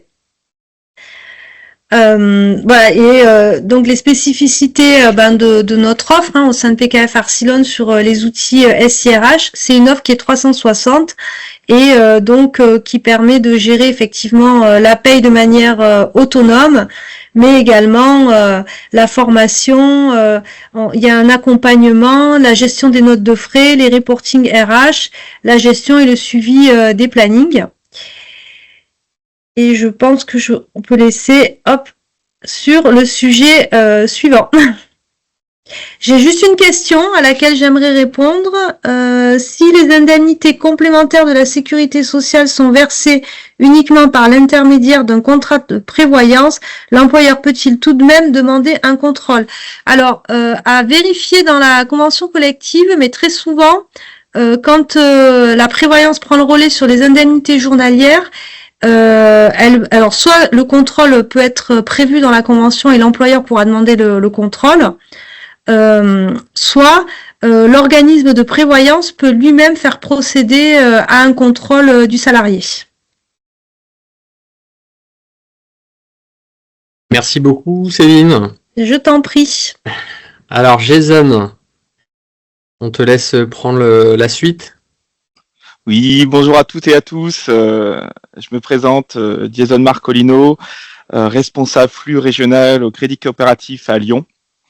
Donc, je m'occupe de tout ce qui est la partie, j'accompagne les agences du Crédit Coopératif sur tout ce qui est la partie flux bancaire, c'est-à-dire encaissement, décaissement, outils de banque à distance, sécurisation des flux. Et le thème qu'on va aborder justement dans le cadre de mes fonctions pendant 15-20 minutes, c'est un sujet d'actualité qui va l'être de plus en plus malheureusement, c'est fraude bancaire et cybercriminalité. Comment sécuriser vos flux bancaires et préserver votre trésorerie. Du coup, le but de cette intervention, c'est de vous rappeler un peu le contexte actuel par rapport à ça. Quelques exemples d'attaques, surtout les bons réflexes et les parades à avoir si vous êtes confronté à cela, car vous avez peut-être été tous été confrontés au moins une fois, ou en tout cas vous le serez. Malheureusement, et les solutions du crédit coopératif, comment on peut vous accompagner, quels sont les outils qu'on a pour vous accompagner face à ces menaces. Et après, on vous aura un peu de documentation aussi pour vous sensibiliser, pour sensibiliser vos salariés. Donc, premièrement, au niveau du constat sur la prise de conscience, j'ai un petit problème d'affichage. Voilà. Sur la prise de conscience, il faut savoir qu'une entreprise sur deux a déjà subi une tentative de fraude au virement. Et le chiffre qu'il faut retenir, c'est que dans 23% des cas, cela a abouti. C'est-à-dire que pour les fraudeurs, il y a un taux de réussite qui est très important. Mieux que braquer une banque. Dans le passé, on braquait des banques. Maintenant, on fait des fraudes au virement.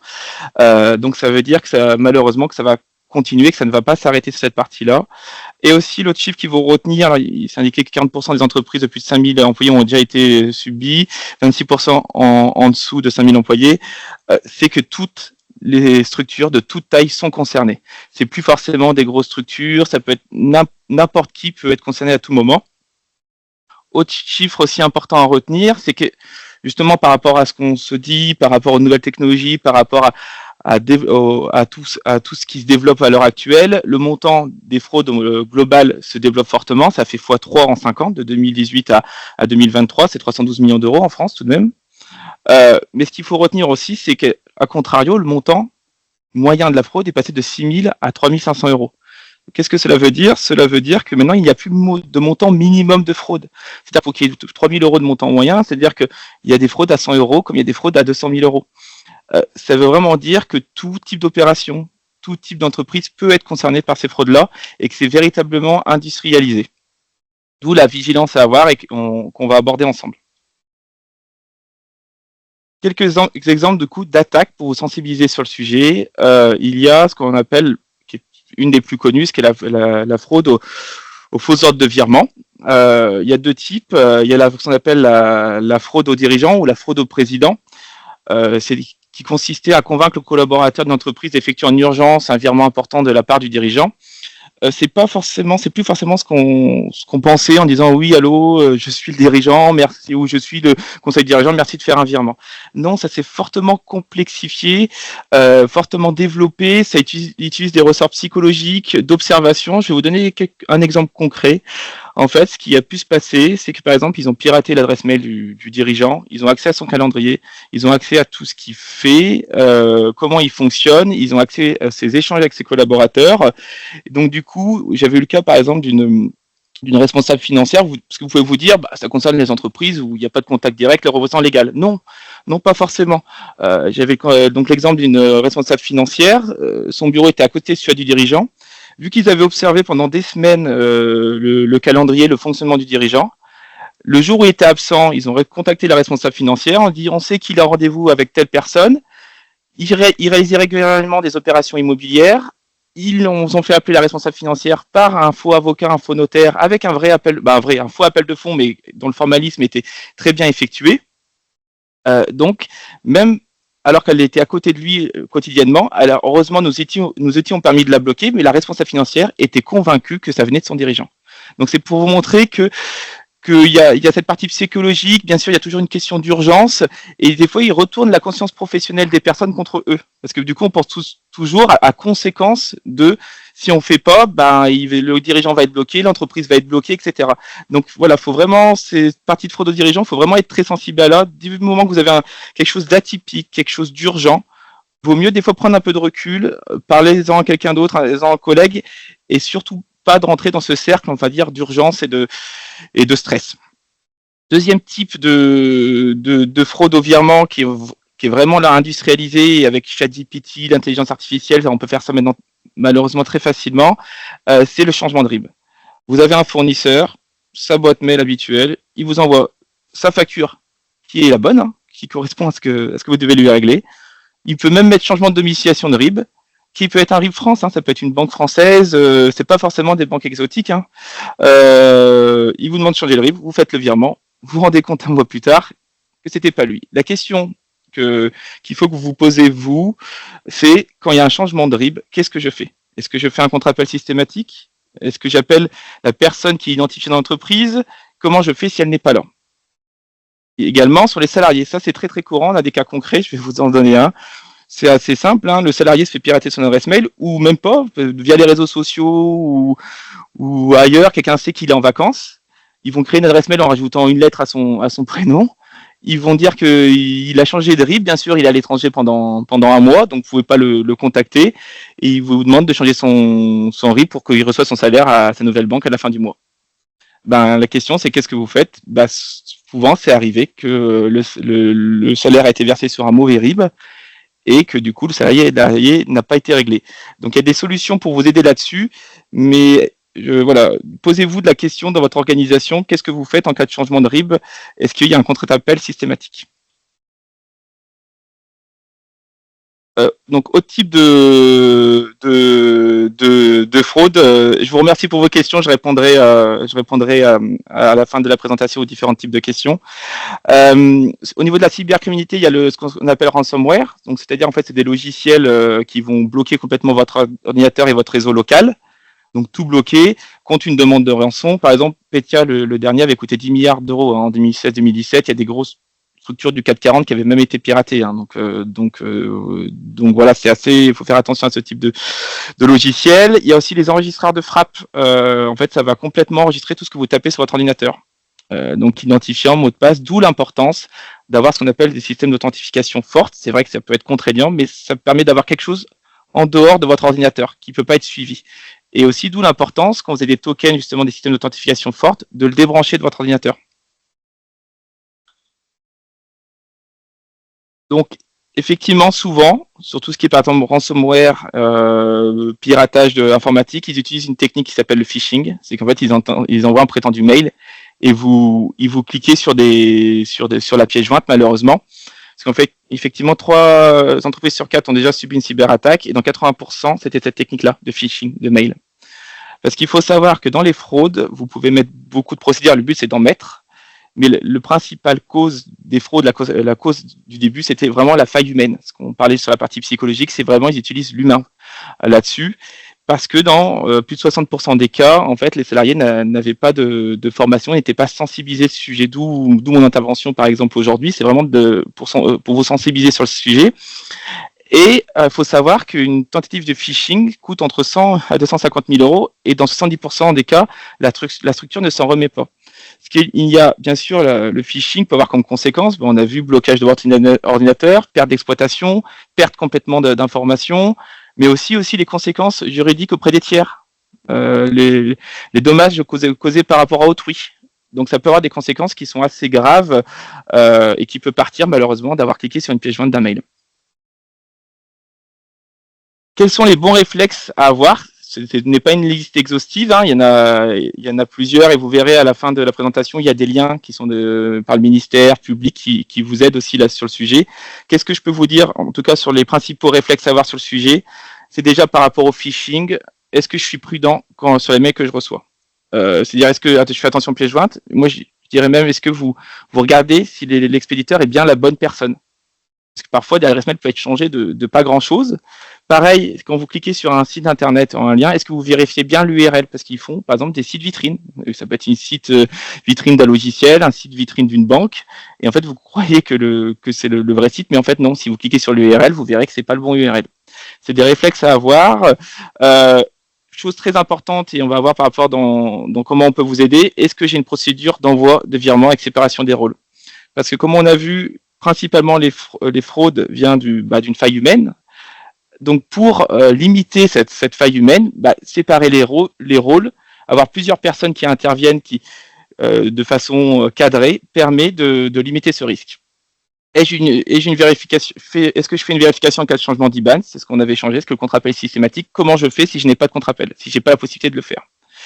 Est-ce que je respecte les procédures? Est-ce que j'ai des procédures? Est-ce que je les respecte? Et surtout, est-ce que je les respecte en cas d'urgence? Parce que souvent, ils utilisent vraiment cette sensibilité d'urgence.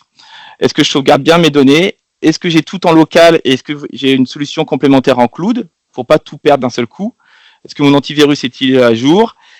Je communique jamais les informations, les procédures de mon entreprise, parce que comme je vous ai dit, en fait, ils observent pendant plusieurs semaines, plusieurs mois, et en plus, vous savez, maintenant, l'information est assez publique avec des sites comme Papers, etc. On peut trouver beaucoup d'informations, donc attention à la façon dont on communique sur nos procédures. Et dès que je quitte mon poste de travail, je débranche, bien sûr, tout ce qui est token, clé USB, toutes ces choses-là. Comment déjouer ces dispositifs? La première chose, vu que on peut mettre autant de contrôles qu'on veut, de procédures qui peut limiter le risque humain, mais on n'empêchera jamais ce risque-là. Donc la première façon de déjouer les fraudes, c'est vraiment l'initiative humaine. C'est pour ça que dans 50% des cas, les fraudes sont déjouées par l'humain. Après, dans plus de 30% des cas, c'est justement les procédures de contrôle que vous mettrez en place et qu'on peut aussi nous vous aider sur la partie flux bancaire à mettre en place. Et finalement, c'est que dans 17% des cas, c'est plus des questions techniques d'antivirus et d'informatique. Donc dans plus de 80% des cas, c'est des choses que vous pouvez mettre en place, que vous pouvez sensibiliser. Donc ce que je disais, formation interne, faire des audits sur vos systèmes informatiques, faites des audits, vous, sur votre fonctionnement, et faire des tests d'intrusion. Donc, au niveau des solutions du crédit coopératif, donc le but, c'est que je vous présente quelques solutions qui peuvent vous aider, mettre des procédures, mais qui peuvent vous aider face à ces menaces. On a par exemple, notre solution qui s'appelle Turbo Suite Entreprise. Donc, c'est une solution en fait de connexion à banque qui peut être multibancaire. Donc, vous pouvez avoir toutes les banques sur la même interface, consultation, saisie, validation des virements, tout ce qui est flux bancaire. Mais ça peut être aussi une solution qui peut être utilisée que pour votre banque, le crédit coopératif, parce que c'est une solution qui est très sécurisée. Je développe. Donc effectivement, c'est déjà une solution en version SaaS, donc en version cloud. Donc il y aura pas de sujet de version logicielle ou de piratage. Vous pourrez vous consulter sur n'importe quel PC et si on vous pirate votre système informatique, on ne pourra pas pirater notre solution. C'est sécurisé par un protocole qu'on appelle IBXTS de télétransmission où il y a forcément une signature physique. Et avec une signature physique, avec un certificat, ce qu'on appelle électronique. Un certificat électronique, c'est une sorte de clé USB, mais c'est une clé USB qui est cryptée, nominative, et toutes les opérations sont horodatées. Donc, on va regarder par exemple en termes de piratage, c'est bien plus compliqué qu'à pirater que d'autres moyens. Donc, un système d'authentification forte. Il est possible aussi, via cette solution, c'est surtout ça le point fort, on peut vraiment personnaliser votre process de validation des opérations. C'est-à-dire que vous allez avoir une personne qui par exemple, qui saisit, on sépare les rôles, qui signe le virement, et une personne, par exemple, une autre personne qui valide le virement. On peut tout personnaliser sur ce sujet-là. On peut mettre des plafonds de signature par personne. Si, par exemple, si le virement dépasse plus de 100 000 euros, c'est une autre personne. On peut personnaliser toutes les fonctions. On peut avoir une personne qui ne fait que saisir les RIB et une autre personne qui valide. On peut vraiment tout personnaliser pour séparer les rôles et s'adapter surtout à votre organisation et à ce que vous souhaitez mettre en place. Autre type de fonctionnalité, je vous disais tout à l'heure, comment vous faites si vous n'avez pas la possibilité de vérifier que la personne, de faire le contre-appel, et qu'il y a une situation d'urgence ou que vous avez un doute. Et ben, dans Turbo Suite Entreprise, il y a intégré ce qu'on appelle CEPA-Mail Diamond. C'est en fait, ça fonctionne pour la France. Vous avez un sirène, vous mettez le RIB, et ça vous donne un score vert ou rouge pour une personne morale. En clair, si c'est vert, c'est que le RIB correspond bien à la personne morale. C'est un système qu'on a développé entre banques, ça interroge en quelques secondes l'autre banque et ça vous fait un retour. Ça marche aussi pour les particuliers, c'est-à-dire nom, prénom ou date de naissance et les RIB, parce que comme je vous ai dit, il peut y avoir des fraudes par exemple pour les salaires. Pour les particuliers, vous pourrez peut-être avoir des scores intermédiaires. Par exemple, si la personne s'appelle Maria ou Marie, ça va vous mettre un score intermédiaire orange en disant ça correspond à vérifier. Donc en quelques clics, ça va permettre aussi de vous sécuriser et aussi de soulager aussi votre collaborateur, parce qu'il aura une situation d'urgence, il vérifie le RIB, il voit que c'est vert, ça répond à sa demande, il peut réaliser l'opération. Comme je vous disais, effectivement, Turbo Suite Entreprise permet de contrôler les IBAN, bien séparer les fonctions là-dessus. Permet aussi de limiter les pays. Parce qu'en fait, on peut, par exemple, si vous faites que des opérations en France, bah, en fait, si quelqu'un veut faire chez vous une opération en Espagne, elle ne se réalisera pas, elle ne pourra pas passer. Contrairement aux banques à distance, on va dire assez classiques, où généralement c'est ouvert sur tout ce qui est la zone CEPA, la zone Europe. Là, on peut mettre des listes pays, on peut mettre des plafonds par pays. Par exemple, vous dites l'Italie, je ne fais pas plus de 20 000 euros. Il n'y a aucun virement de 20 000 euros qui pourra partir. Tout ça pour limiter vraiment la faille humaine, le risque humain. Également aussi dans la solution, on peut mettre des notifications dès qu'il y a un changement. Dès qu'il y a une opération sensible, on peut alerter automatiquement une autre personne. Donc voilà, c'est ce que ne fait notre outil en fait de connexion et de sécurisation des flux bancaires Turbo Suite Entreprise. En complément de ça, on a aussi d'autres solutions avec d'autres partenaires aussi qui peuvent vous accompagner, qui est par exemple la solution Mail in Black. Vous connaissez peut-être, hein, cette solution, c'est une solution qui permet de filtrer les mails, les spams pour lutter contre le phishing. Vous connaissez certainement, c'est assez répandu. Par contre, cette solution aussi qu'on connaît un peu moins, ils peuvent mettre en place ce qu'on appelle des tests, des campagnes de tests. C'est-à-dire que Mail in Black va programmer des faux mails de phishing et vous allez avoir les statistiques, vous allez voir dans le cadre de votre audit si votre organisation est à risque. Et aussi, du coup, ça permet de sensibiliser vos salariés. Parce que si votre salarié il a cliqué sur le lien, il va se dire « Ah mince, c'est vrai que j'ai pas réfléchi ». Parce qu'il faut savoir que ce type de phishing, ils sont très très malins globalement. C'est que par exemple, là, ils ont des entretiens annuels actuellement, bah, ils font des campagnes de phishing, des fraudeurs, typiquement dans ces campagnes-là. Quand on est en campagne d'échange avec votre comptable, des choses comme ça, bah, ils vont tenter de faire ça. Donc, si vous mettez ce type de solution pour tester votre organisation, sensibiliser vos collaborateurs, bah, ça peut avoir les bons réflexes. Autre partenaire avec qui on travaille, qui peuvent vous aider aussi là-dessus, c'est WTW France, expert en assurance. En fait, je vais vous poser une simple question. Vous êtes assuré contre l'incendie, vous êtes assuré contre la responsabilité civile, mais est-ce que vous êtes assuré contre le risque cyber? C'est ça la question que je vous demande. Et pourtant, la réponse est souvent non, malheureusement. Pourtant, il y a plus de risques cyber que d'incendie. Et les conséquences, c'est comme on l'a vu tout à l'heure, entre 100 et 250 000 euros en moyenne, les conséquences sont parfois aussi, voire plus importantes que le risque cyber. Parce que WTW, il va couvrir la perte d'exploitation, le manque à gagner, mais aussi, comme on disait, il va aussi couvrir le risque auprès des tiers. Parce qu'en fait, si par exemple il y a une fuite de données, les tiers que vous avez fuité des données, bah, ça peut se retourner contre vous. Voilà les sensibilisations que je peux vous donner et les outils qui peuvent vous aider à votre quotidien.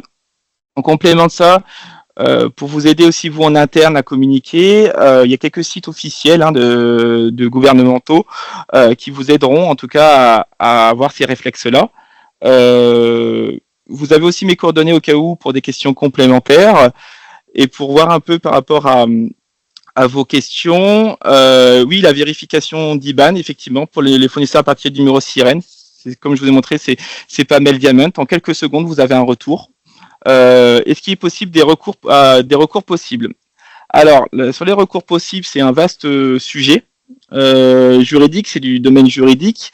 La problématique de ça, c'est que vous maîtrisez pas forcément le recours possible. Après, c'est que les fraudeurs, généralement, sur la partie fraude, les fraudeurs, généralement, par exemple, quand vous virez sur un compte bancaire qu'un compte France, le virement, il part en virement immédiat, ça va de plus en plus vite sur un autre compte, et en fait, généralement, c'est trop tard. C'est-à-dire que la somme, vous la récupérez pas. Donc après, vous déposez plainte, etc., etc. Mais le mal, dans la plupart du temps, est fait, quoi. Parce que dans la plupart du temps, c'est vraiment la partie humaine ou manque de process, parce que souvent c'est la même personne qui signe, qui valide, qui va jusqu'au bout, donc elle est un peu plus facilement manipulable. Donc effectivement, souvent les recours possibles, ils sont assez limités. Et même nous, on va dire la police, la gendarmerie, ils ont pas toujours, ils le trouvent pas généralement, ils le trouvent pas tout de suite, ou ça prend beaucoup de temps, sauf que vous, entre temps. Votre entreprise, faut qu'elle fonctionne. Et le temps juridique n'est pas le même que le temps de l'entreprise ou de la personne morale.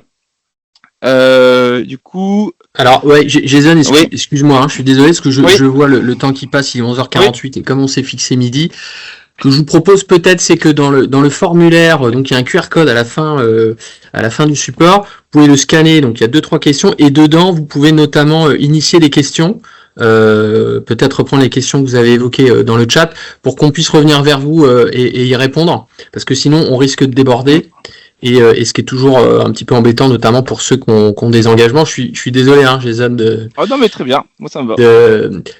Alors moi je me permets juste une remarque pour mettre aussi la perspective par rapport au secteur. Faut savoir que le secteur sanitaire, social et médico-social en 2020 dans les cyberattaques il représentait 3%. En 2023, il représente un peu plus de 11%. Alors pourquoi? Si on se pose la question, c'est vrai que le secteur, il est peut-être un peu plus démuni, notamment pour appréhender que le reste du secteur, notamment marchand et commercial, démuni pour appréhender ce risque cyber qui est multiple. Et en même temps, donc c'est une proie, peut-être une proie facile, et en même temps, le secteur dispose de données qui sont très qui en tout cas suscite beaucoup d'intérêt dans le cadre des cyberattaques, puisque le secteur dispose de données confidentielles des usagers, des salariés qui effectivement se revendent très bien sur le darknet. On a un conseil à délivrer, alors c'est pas que nous, comment dirais-je, notamment je crois que le gouvernement s'inscrit également dans ça, c'est si vous êtes victime d'un ransomware, de ne pas payer la rançon et de porter plainte. Pourquoi? Parce que dans la plupart des cas, même si vous payez la rançon, les données sont très souvent en parallèle revendues sur le darknet et en plus c'est alimenté en fait notamment le système. Et c'est vrai que juste pour vous faire part en une minute d'un cas très récent qu'on a eu chez un de nos clients, une opération de rachat d'un bâtiment, classique. Donc moi-même je suis expert comptable, on était avec la direction financière, avec le notaire, on a fait quelques visios, voilà.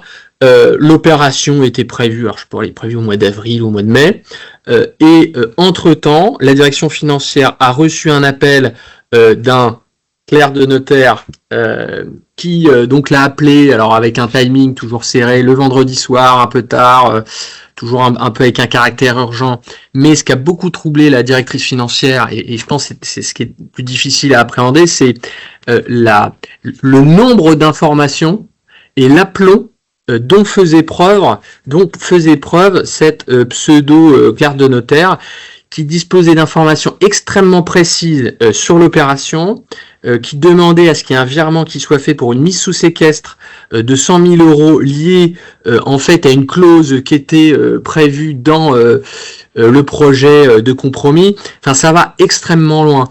Et c'est vrai que si on n'a pas chacun un esprit critique très affirmé, pas rentrer dans la paranoïa, mais on peut vite être en danger. Et après on peut se poser la question de dire le lien humain doit aussi peut-être un peu reprendre ses droits, c'est-à-dire se rapprocher des interlocuteurs qui sont parfois à côté de nous plutôt que d'envoyer un mail ou voilà.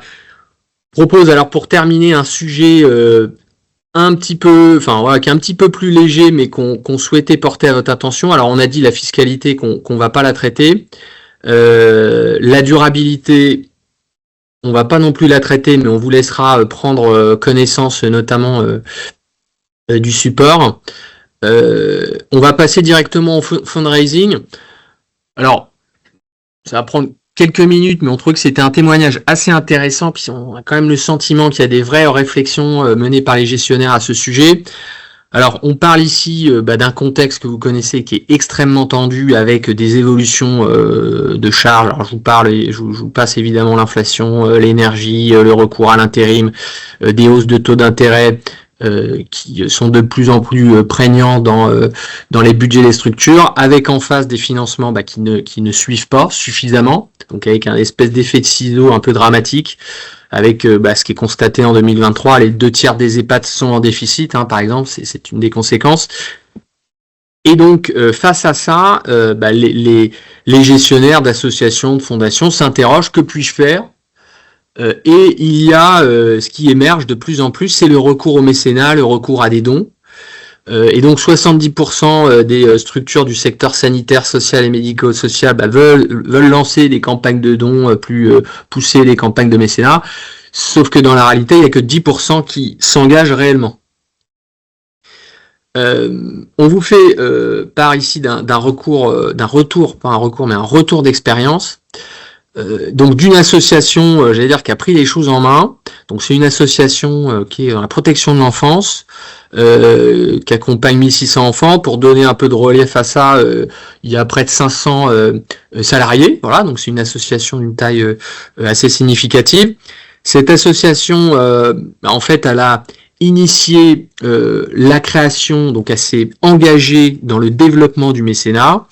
Et elle a décidé de créer un fonds de dotation, donc un fonds de dotation donc qui a été créé par la loi de modernisation de l'économie, donc en 2008. Donc voilà, ça remonte un peu et qui donc à travers la création du fonds de dotation a mis, au service de tous ceux qui souhaitent le mettre en place, une entité juridique, un véhicule juridique qui est le fonds de dotation, qui est vraiment destiné à collecter des fonds privés et donc à collecter du mécénat. C'est vraiment la vocation du fonds de dotation.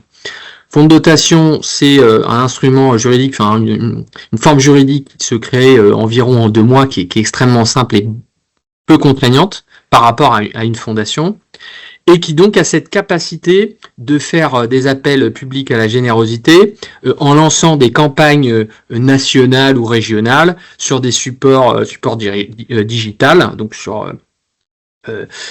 Internet notamment, sur la presse papier, pourquoi pas à la radio, etc., sur les réseaux sociaux. Mais en fait, cette capacité à lancer des campagnes d'appel à des générosités publiques, une association traditionnelle, si elle n'est pas reconnue d'utilité publique, ne peut pas le faire. Donc c'est pour ça que le fonds de dotation ouvre des perspectives à ce niveau-là. Donc comment ça s'est passé ici? Donc ça remonte à 2019. 4 administrateurs, à la manœuvre dans ce fonds de dotation, donc 4 administrateurs de l'association qui ont levé la main pour s'engager dans cette démarche. Les différentes étapes, alors après on pourrait développer, mais on vous a mis ici quelques étapes. C'est une communication très soutenue sur les réseaux sociaux, des partenariats avec des centrales d'achat, mais en fait, centrales d'achat, alors des fournisseurs, des entreprises partenaires, des banques, mais des partenaires de qui? De l'association en fait. Donc c'est des parties prenantes dans l'activité de l'association, et le fonds de dotation s'est rapproché de ces différents partenaires pour essayer de collecter du mécénat. Et c'est vrai qu'il y a en ce moment une fenêtre de tir, notamment avec la fameuse RSE ou les rapports CSRD.